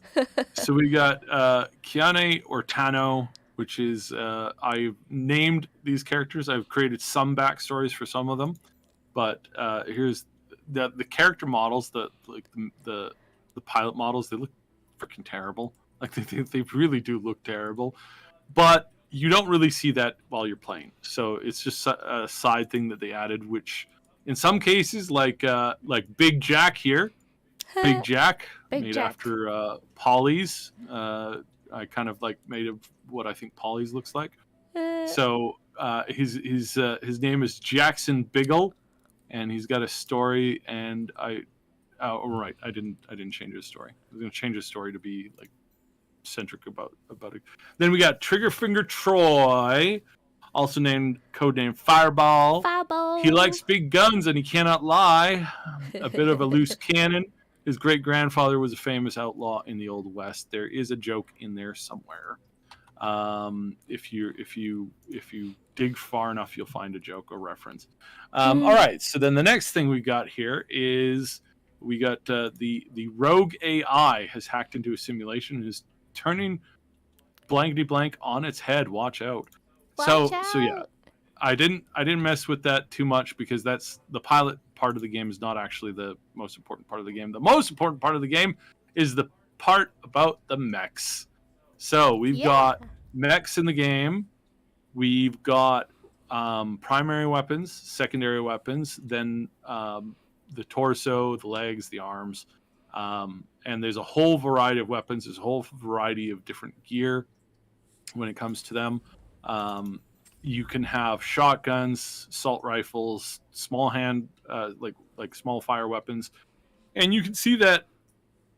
You can kind of see there, where here and then in the previous thing with the pilots, you can see about the size of these mechs. They're not gigantic. They're not like 20 stories tall or anything like that. But they are big, and they're fast. And so we're gonna watch the cinematic play out here because there's a bit of a cinematic in it. There's the open world. This is the part that I'm really liking so far. So this is the whole world of the gameplay, right? A lot of mountains. There are lots of mountains. There's lots of open territory.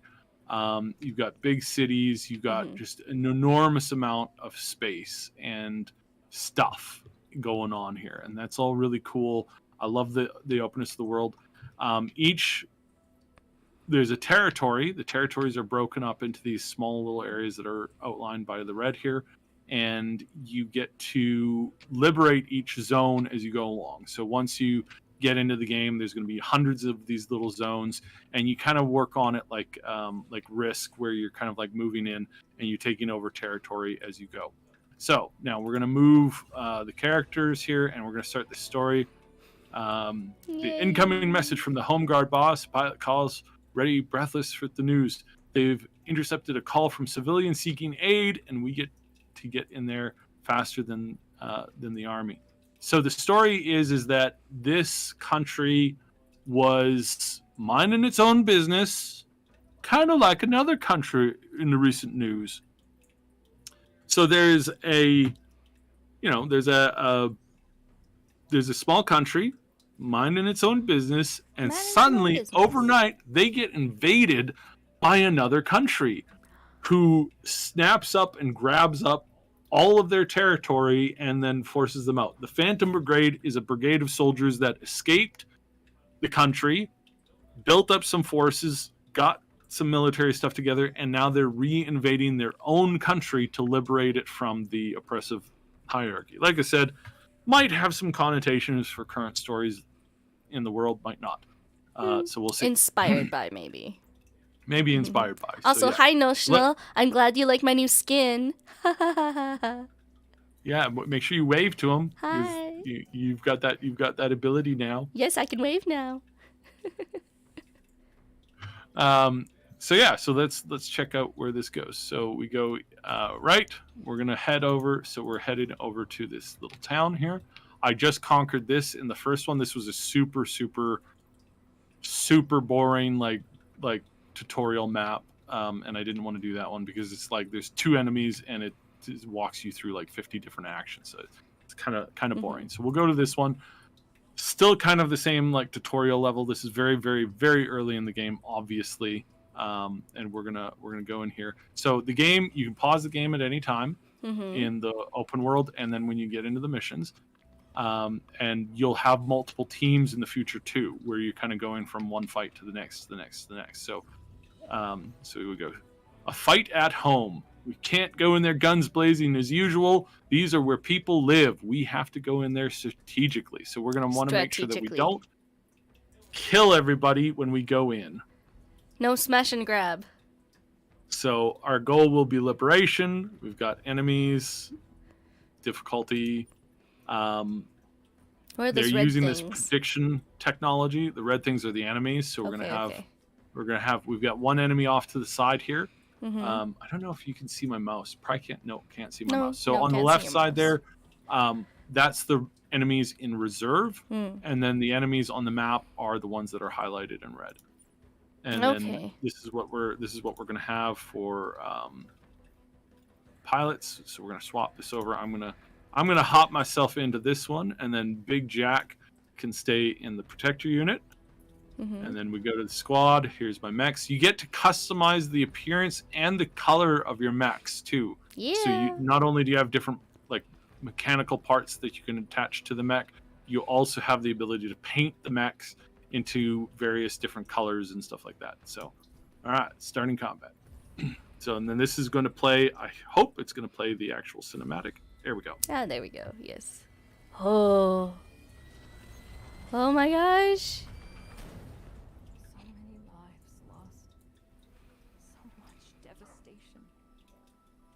What I wanted for you. I thought you'd be born in a time of peace and prosperity, of love among people. But the world is so different now. Tanks patrol the streets. Neighbors turn on neighbors. People disappear in the night. Oh, sad. They keep telling us this is temporary, that we'll come to love our new way of life. Oh, wow. Somehow, I don't believe them. I want to give you the freedom I once had. But how can we few do that alone? We can't keep hope alive for much longer. We pray that someone, anyone, will answer our call.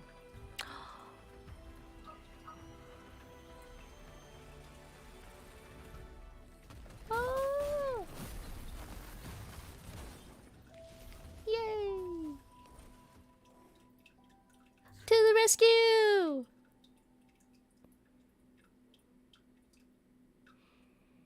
So I'm loving the feeling of the game so far. This is very anime-esque, like old-fashioned like robo mech anime gives me that feeling. So gotta avoid killing civilians that are hiding in their homes, but definitely take out important tower structures. And then we have, whenever we go to invade an area, there's always people who will turn to our side because they're Disenfranchised. they're loyal to us. Maybe they were Ah, like forced into undercover or work or something. whatever, Yeah. or whatever. Yeah, or maybe they're just reserves hiding out in the woods that Mm-hmm. that they see a battle, so they come and join us. So Mm-hmm. we got this guy. This guy is just a guard. He's not a named person, but I've got Saib in this one. I got Big Jack in this one. And so now the gameplay. The gameplay is real time, turn based.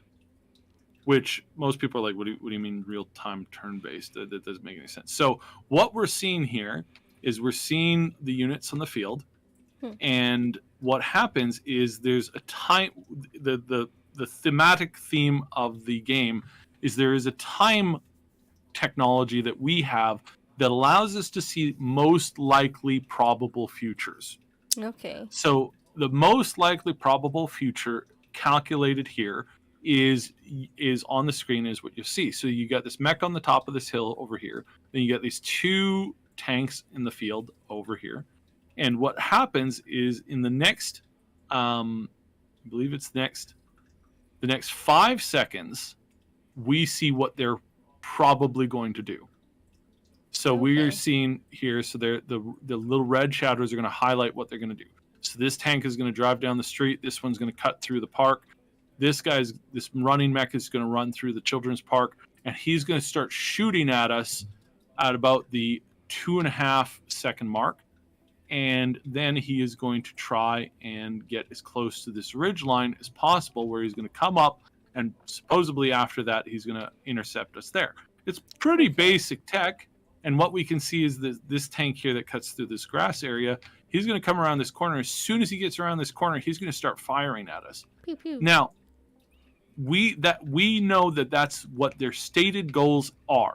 Okay. If we did absolutely nothing, these guys would follow this this plan 100% according to what they have. Okay. So our technology allows us to see a little bit into the future, but we get to impact the future based off of our actions. So here we're going to have this guy. This guy is a rifleman handgun. So he's kind of like a moderate DPS bruiser. He doesn't have a shield, so we want to make sure that he's not getting himself killed. So what we're going to do here so is you really have to plan your route then. Yeah, so we want to plan our route. So this is our movement route. And what I'm going to want him to do is I'm going to want him to run into and physically crush this mech here. Okay. That's where he's going to be in Smash. 5 seconds. Okay, so In you 5 kind of seconds, cross him in the middle of the street. Yeah, in 5 seconds, as soon as he comes around that building, the mech is gonna run into him full bore at full speed. Okay. But I also have an attack ability here. I'm going to see if I were to try to attack him, let's say right here, and I want to try and attack this guy. I would be shooting through this house full of people. Oh, don't do that. Don't want to do that.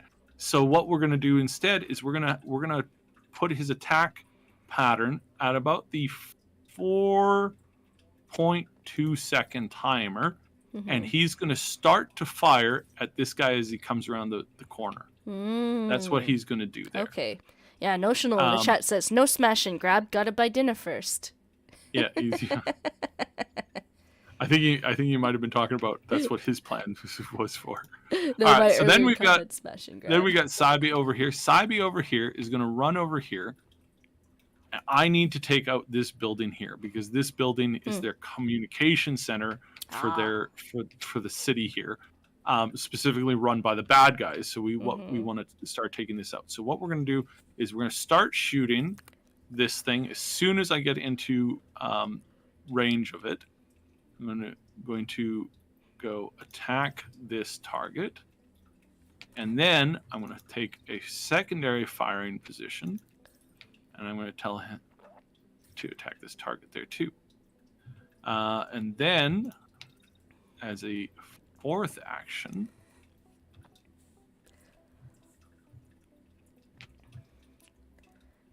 so there's a lot of timing time planning, lot or of like a lot of timing. yeah, and can like I can see here that everything's just paused while you're like lining everything up. Yeah, so that's the turn-based part of the universe, is Okay. that I'm doing that, Hmm. and then I'm going to do that. There we go. All right, so we're doing a lot of attacks, and this guy's got the shield. Big Jack's got a shield. Big Jack is going to run. Big Jack is going to run straight out here, and Okay. he's going to use his shield. His shield's going to show up right at that point that we're going to use. So as soon as he gets around that corner and into range here, which will be about this period, I'm going to shotgun this guy here, and then we're going to... All right, so it looks like he's going to have a moment to fire at us. So Okay. we're going to put up the shield right here. All right, so there we go. So that's the... and then we're shielding that character there. All right, so we've selected all of our actions. Now we get to execute this. This is the real golden Real part. test. So we're gonna focus on, because we focused on this guy, we're gonna focus on this guy first.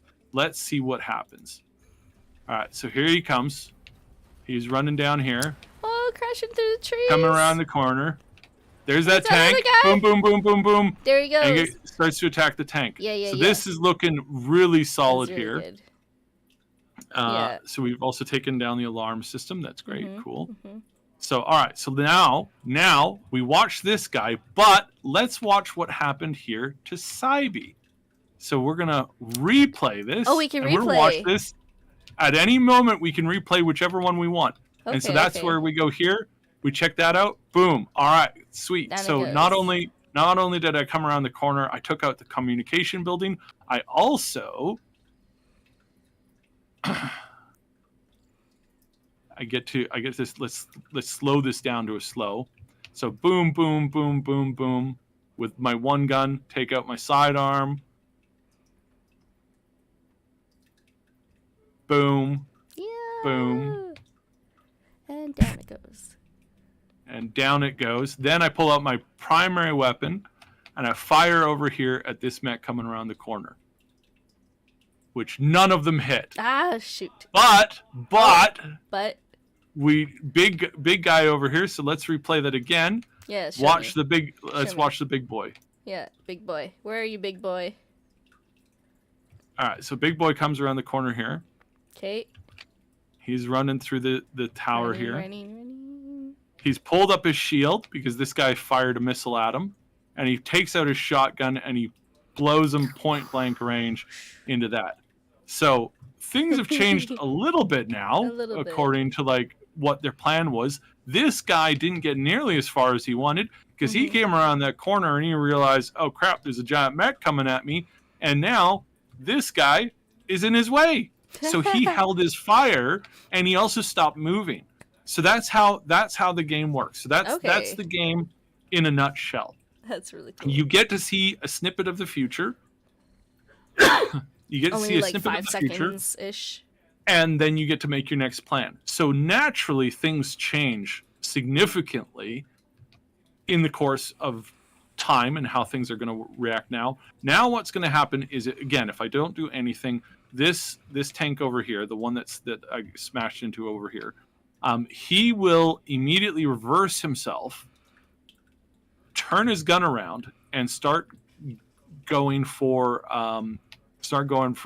backup here. Yeah, Mhm. he wants to try and take out the big shielder guy because he figures that's what's more important.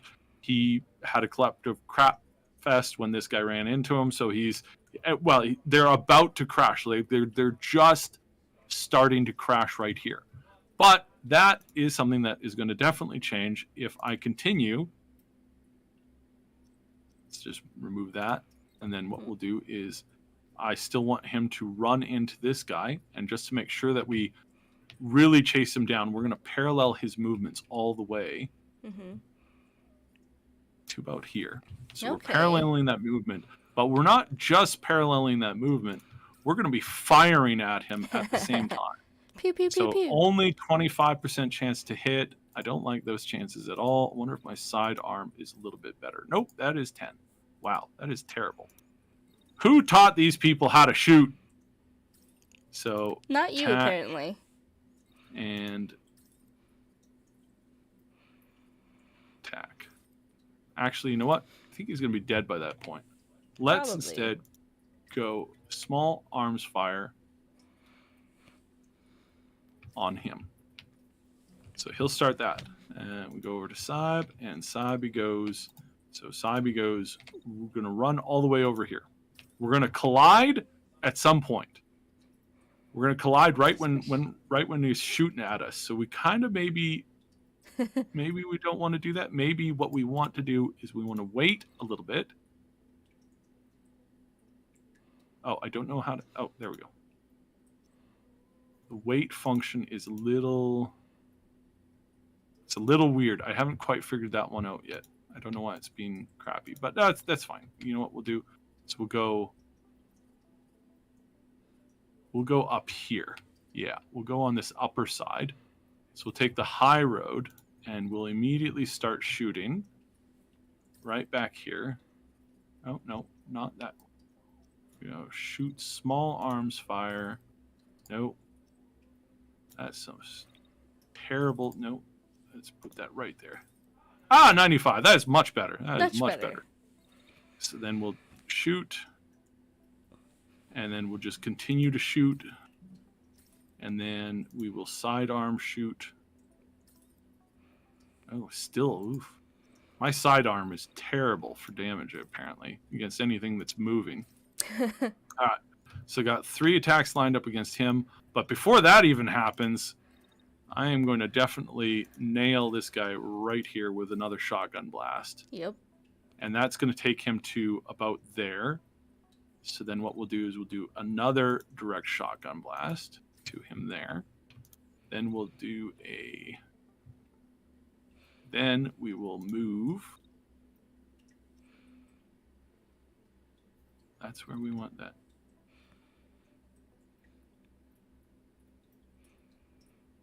Oh, there we go. There we go. There we go. There we go. Okay, so stand there, shoot up to that point. Then we run down here. We collide with that guy.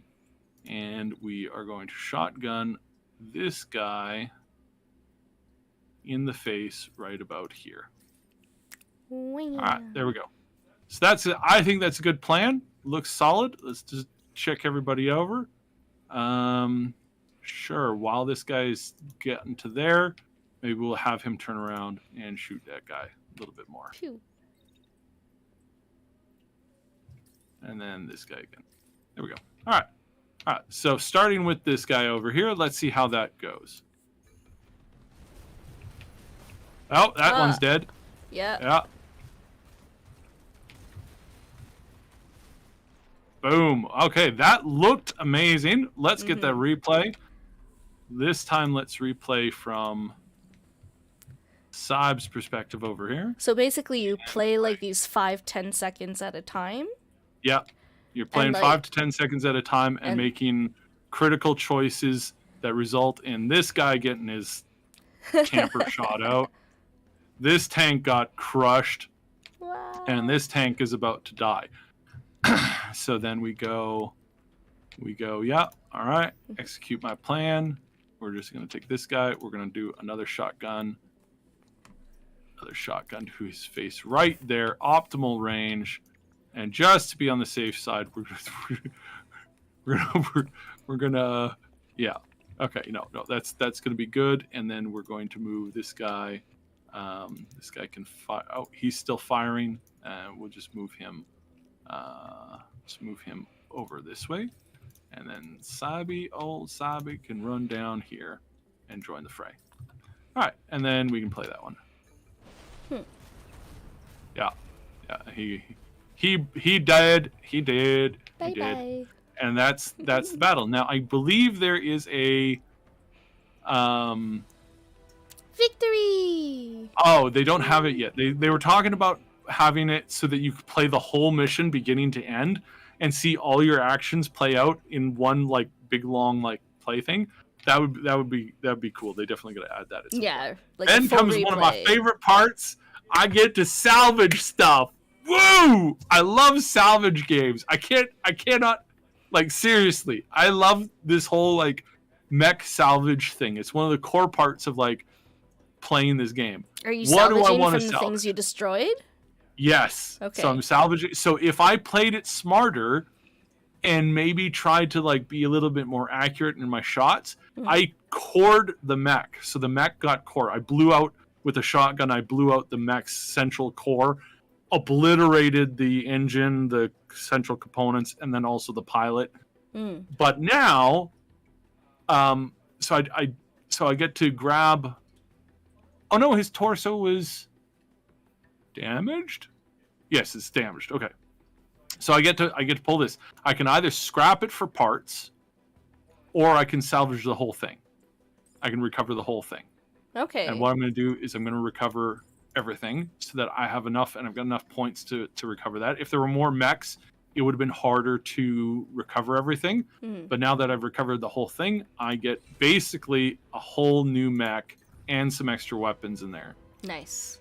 So we have liberated them. Then there's within reach. Then there's a liberation plan, and then contested province. So this is just showing how controlling provinces works. And there's a captain on the field now. So this is a commander. He is outside of his unit. He's by himself, and if I attack him now, I can kill him, and he's the guy who controls this whole area. So after we do that, we that'll force another fight that allows us to like take over this whole place, and then we get resources and stuff like that from there. But just going over to our base real quick, and this is so cool. This is so cool. When you unpause time, so we go to the world map, and we're like, all right, we definitely want to go over here. We're going to take this guy out. So now we can go over to our units, unpause time, and the vehicle's traveling while we're doing our work on the mech. So that's super cool. I love that. That's all right, pretty so awesome. I got a shield. So we got a marksman's rifle, 2 marksman rifles. Compared to, so we get we lose impact, but we get way better damage from a much further part away, less scatter. And you know what? Let's use a shield. No, we'll keep that for now. We'll upgrade the torso. We'll upgrade the legs. We'll upgrade the arms, and we'll upgrade the other arm. There we go. And then we'll go to the protector. I'm going to swap out his shield for a better shield. The torso is level 2, arms level 1, level 2, level 1. Okay, there we go. Actually, do I want marksman rifle, shotgun? Could do 2 shotguns. Shotguns do way more damage. Let's go with that. Yeah, we'll go with that. All right. And then, yeah, the painting, actually, I'll show you the painting options. The painting option's pretty good, too. You get to paint them all kinds of colors. Oh, nice. And, like you Whole want to bunch go for of dark options. scheme. Yeah, you can go for dark schemes. You can mix and match. If you want your, this guy's my sniper, so sniper kind of reddish. But I'm like, actually, you know what? Maybe I want sniper guns to be kind of like blue or something. The colors are kind of a little bit weird, but this is where I think mods will actually I think modding colors. I think there's already a couple mods on Nexus for the colors, so that's really good. And yeah, you could definitely you can definitely do head can be different than torso or whatever. You got lots of options when it comes to all kinds of stuff. So his lower torso will go kind of a. Oh, that's his cod piece. Cod piece should be bright. Is that where the pilot sits? No, pilot sits in the middle. Okay. In the middle of the chest, near about the heart, I think. That would make because sense. the pilot could also be in the head. I'm not 100%, so don't quote me on this. But the head looks too small. Like that looks like that's a pilot there on just the left of this guy's head. Mm-hmm. That's really that's a tight fit. Like that's a really tight fit. But maybe that's what it is. I'm not, like I said, I'm not positive. Let's turn his codpiece. There we go. That's a nice color. And then his upper torso, we will go kind of this like go this gold red combo. Where is that? There we go. That's right. Then we go to his left arm. His left arm, we want that same black gold. Actually, we'll do that. And then we'll do that. And then on his right arm, we'll go kind of the opposite roll. There we go. All right. So yeah. There you go. So that's the game in a nutshell.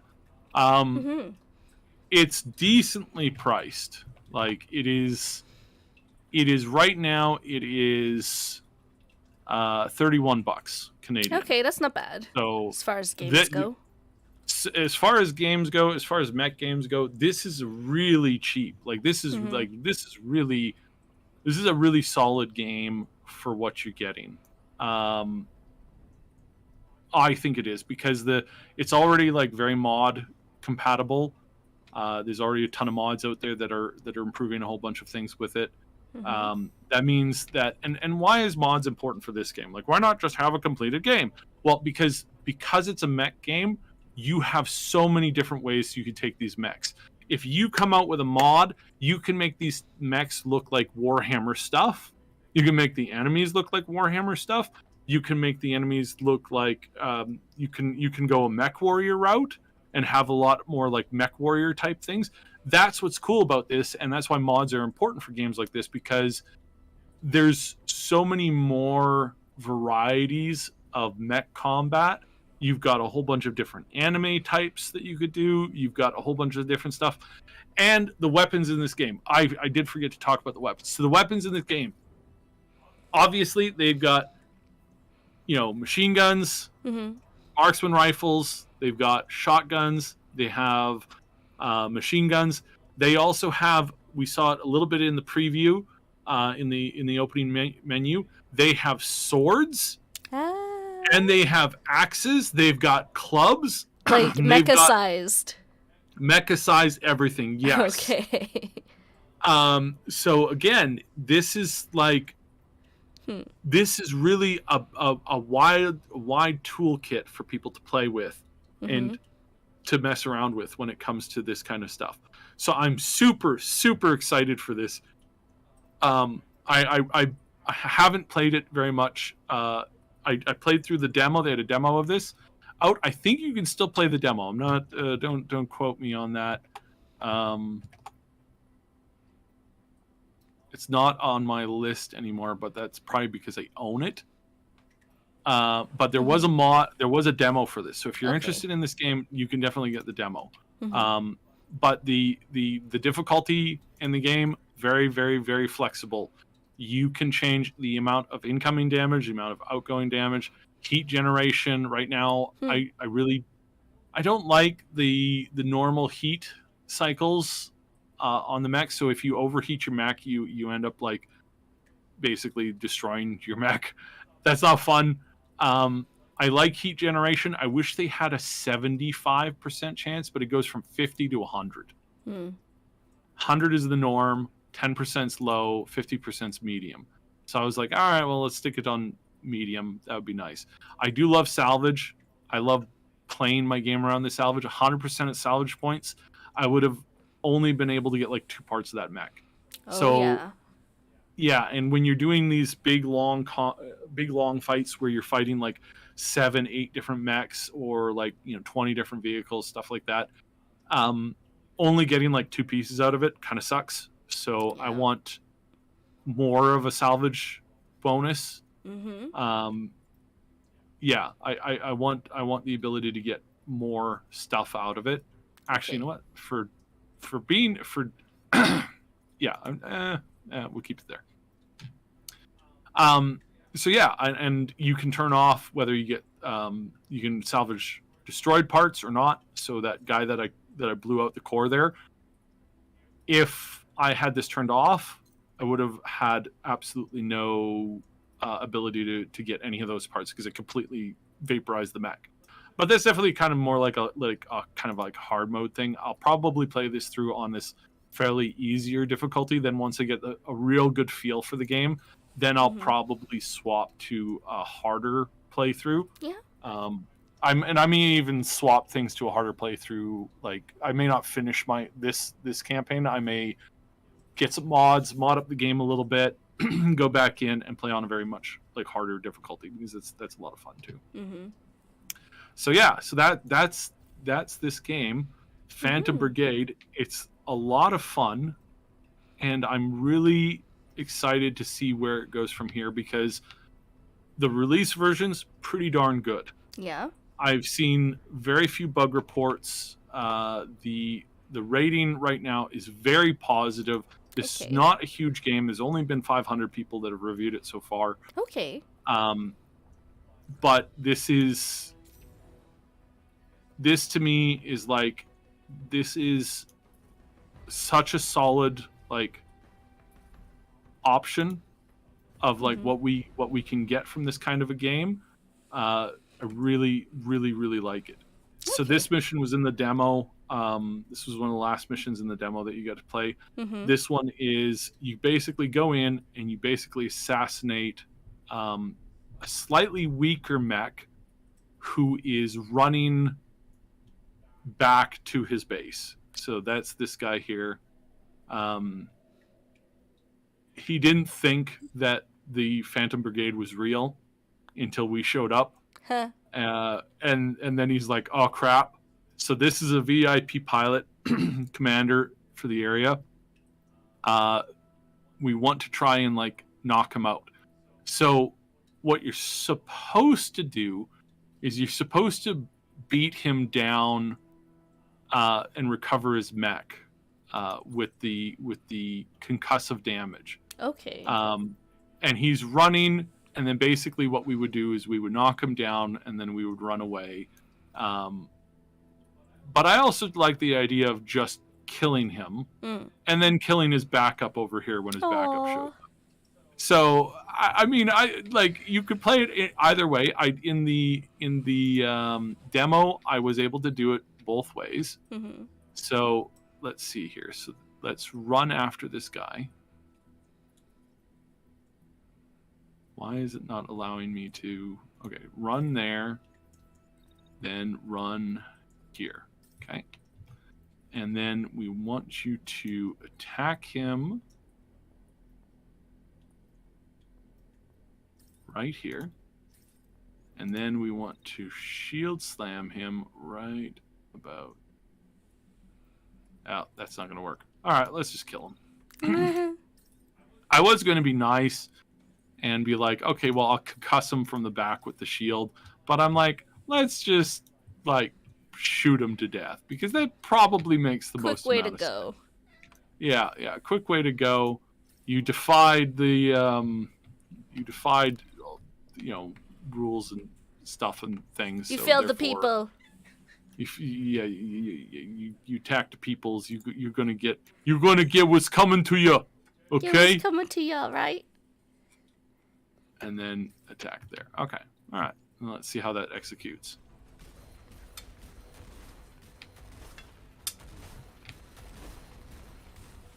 All right. He is concussed. We actually didn't kill him.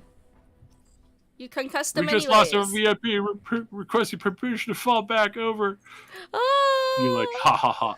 The game should have more voice acting. I would love it if the pilots had like a way more voice acting. Yeah. So he is concussed. I'm not going to blow up his mech because I don't think that we need to do that. So I'm gonna stop running over his mech. Don't want you to run over his mech. What I want you to do is I want you to go up here, and then I want you to go over here.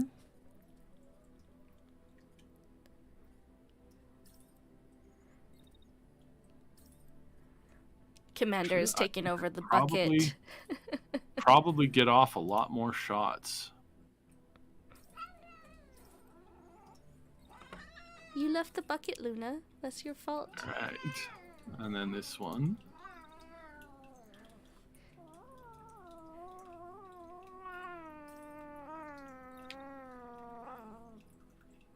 Okay, and then we're gonna go shooty shoot. And then shooty shoot. Good God, that sidearm is terrible. Alright. That's good enough. Alright. Mm-hmm. Oh. Just kind of like seeing like the Unit scale of the crash. environment and the mechas there is like is really neat. So over here on the bottom of the left screen, I've got how my mech is doing. I took a couple of hits to the chest, Okay. which not just at 75% integrity, so that's Oh. not bad. Okay. 80% integrity on my legs, Uh-huh. and then 91% on my arm, Mm-hmm. and full integrity on my other arm. So it's like I'm doing pretty good. This guy's doing pretty good. What we're gonna get him to do is gonna run into this guy with the shield, and then we're gonna run him over here, and then let's see how that goes. Boom! Oh, Knocked him. down. Knocked him the crap out. Okay, all right. Down he goes. Victory. So a lot of the battles are actually like pretty quick. Yeah, And looks like it. and I like that. So what we got battery. We got our first green weapon, which was a sniper rifle. Ooh. That was on the big boy, the big guy, and then we got a hurricane gun. What is it? Which is basically like an SMG. It's got Okay. fast fire, short range, does a lot of damage up close. Okay. So that I think might be a secondary. I don't know. I'm gonna grab everything. Yeah, grab it all. Salvaged. Keep up momentum. They're calling for aid. There you go. Big conflict over here. But before we do that, we're gonna check out this weapon, and I'm gonna overhaul. So was thinking about going basically sniper on one of these guns, one of these guys, okay. And then just having a fast mobile sniper in the back, and fancy. So mass 25, mass 25.9, heat distribution 22. Okay, so it's the same everything. Upgraded reactor and a slight barrier possibility. All right, let's do that. And then Nox legs, mass 18.5. Oh yeah, this is just a better upgrade all around. Yeah. Basically, we're just taking this guy's mech. We're just taking this guy's mech. We're just gonna there we go. Mine now. This is mine now. Completely overhauled everything on it. And then we're gonna swap over to the protector, and we're gonna go shotgun that, and then what we'll do is we'll swap to so that's identical, better paint job. Legs improvement. There we go. And like you can do all your repairs, like you said earlier, your stuff was at 70-80% integrity. You can repair it all here. Yeah, it gets all so the mechs will get repaired over time. So right now this one's at 84%, this one's at 91%. as we travel Mm-hmm. we're going to go up to this zone here. We're going to take this zone out there. As we travel, we're going to see that starting to improve. So they'll Okay. be able to fix those mechs up, I Okay. think. Cool. I'm pretty sure that Mm-hmm. it's supposed to be working that way. Should be. Logic says.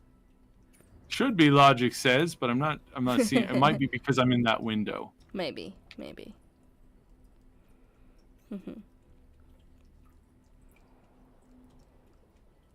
What is this? What is this? The tooltip keeps disappearing. A tooltip. Like your tutorial, or? Oh yes. Okay, there we go. No, Okay. there's a tooltip that I was trying to get show up, but it didn't show up. Ah, So yes, okay. now the mechs are both at 100% because Okay, they cool. got repaired. Nice. They On got the way. repaired while we were traveling. Yeah. Okay. Yeah. For some reason, I wasn't seeing the tooltip wasn't updating properly until it just blinked over. So. Mm-hmm. So yeah. So that's the game. Yay! Probably all we'll show for now because Yeah. because it's just more of the same stuff until you get a Mhm. little further into the game. If we were to go do this attack over here, that's where we get our first melee weapon. I remember Mhm, that from the mhm. demo. Yeah. Okay.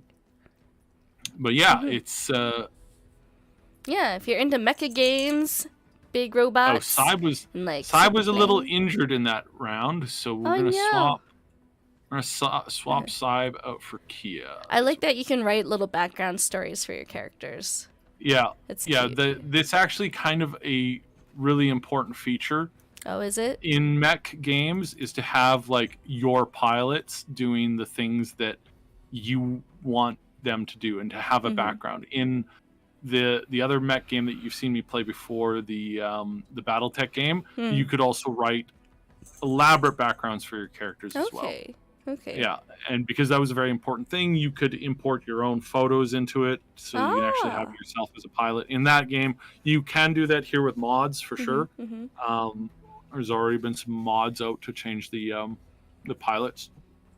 Okay. So yeah, that's the game, and it's a boatload of fun, especially if you like Yeah. mech games. Yeah. Right. If you like mech games, this is a treat. Treat. Okay, cool. So yeah, that should probably be about it for today's stream.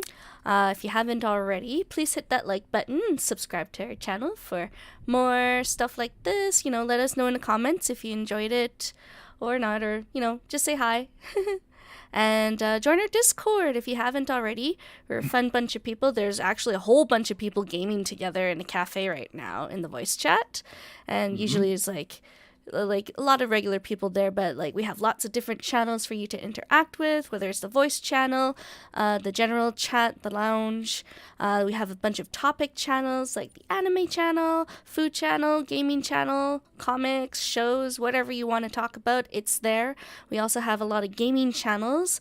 We're playing a lot of games together. Like lately we've been playing the Hogwarts Legacy, looking forward to hopefully Starfield in the future, near future, one hopes. Yeah, and like lots of other fun stuff. So yeah, join us, and we'll chat with you soon. Yeah. There's also a dash ability in the game too. I don't know if are you still? Yes. you're still Yeah, streaming. it's still there. So these guys get you get dash abilities, so you can dash short or long distances up objects. So like I can dash up onto top of this building, and then being that you're on top of a building, you get better accuracy. And will you crush it though? Some buildings you can definitely crush. If I were to go through this here, I would send all of these packages just flying. If I were to go through a truck, it would cause some damage to the mech, but it would also cause damage to the truck. It causes damage to tanks when you go through tanks too. I totally forgot about that, but yeah, I wanted to mention that. There is also flying. You get abilities that let you like hover or fly for a short period of time too. So everybody's mech dream basically. Right. This is all kinds of good. So Yeah. this guy's running actually. That's Very that's fun. interesting. If he's running, Mhm. then I am going to just go ahead and I'm just going to go ahead and Mhm. take everything out. Yeah, so besides the podcast here in our gaming streams, we also have Maximum News with Max Starrett and Obsidian. He usually does it weekly and posts it like pretty early in the week. Hey, usually like Monday, Tuesday, something like that. Yeah, we try we try to film it on on Sunday nights. We Mhm. typically try to film Monday nights. And then that usually goes that usually goes for quite a while. Mhm. Mhm. And that then usually record for about an hour and a half sometimes, and then that video is copied, put out, and then put out for consumption early Monday morning. Basically, is Yeah. typically the way we go. Every once in a while, we just due to travel times or whatever for Max. Sometimes he can't. Sometimes he can't get around to doing the podcast recording until later in the day. So Mhm. we Mhm. will, or later in like instead of Sunday, it would be Monday. So Mhm. then the show comes out on, obviously like Tuesday or something like that. But yeah, Yeah. we're gonna try and bump up that, and we may move the Maximum News channel, our videos, might move them back to the main channel over here. Mhm. Let us know, please and thank you. It really does help to kind of get that feedback, and that's again because Google and YouTube are stupid, and they Yeah. make our lives very, very, very, You very, keep very, very, changing the very algorithm. difficult.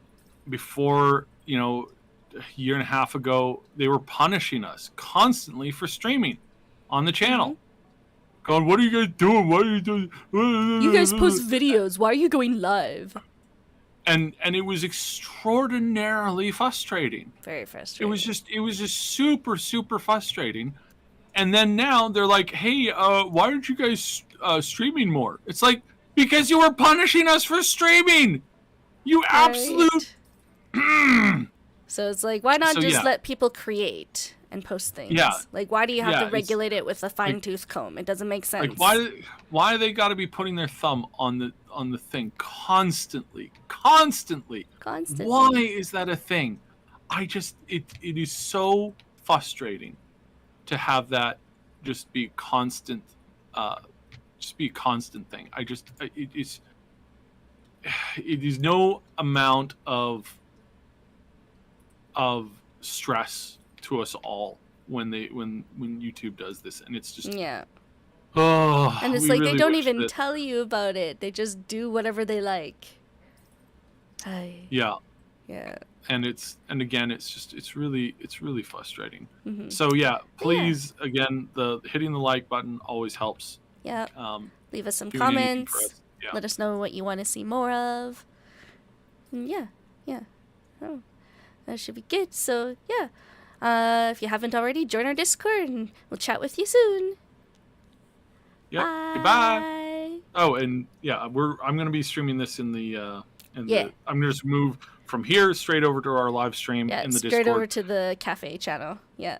Yeah. So if you want to see more of this game, that's where you can find us right now. Right now. Thanks for coming. Thanks for coming. Bye.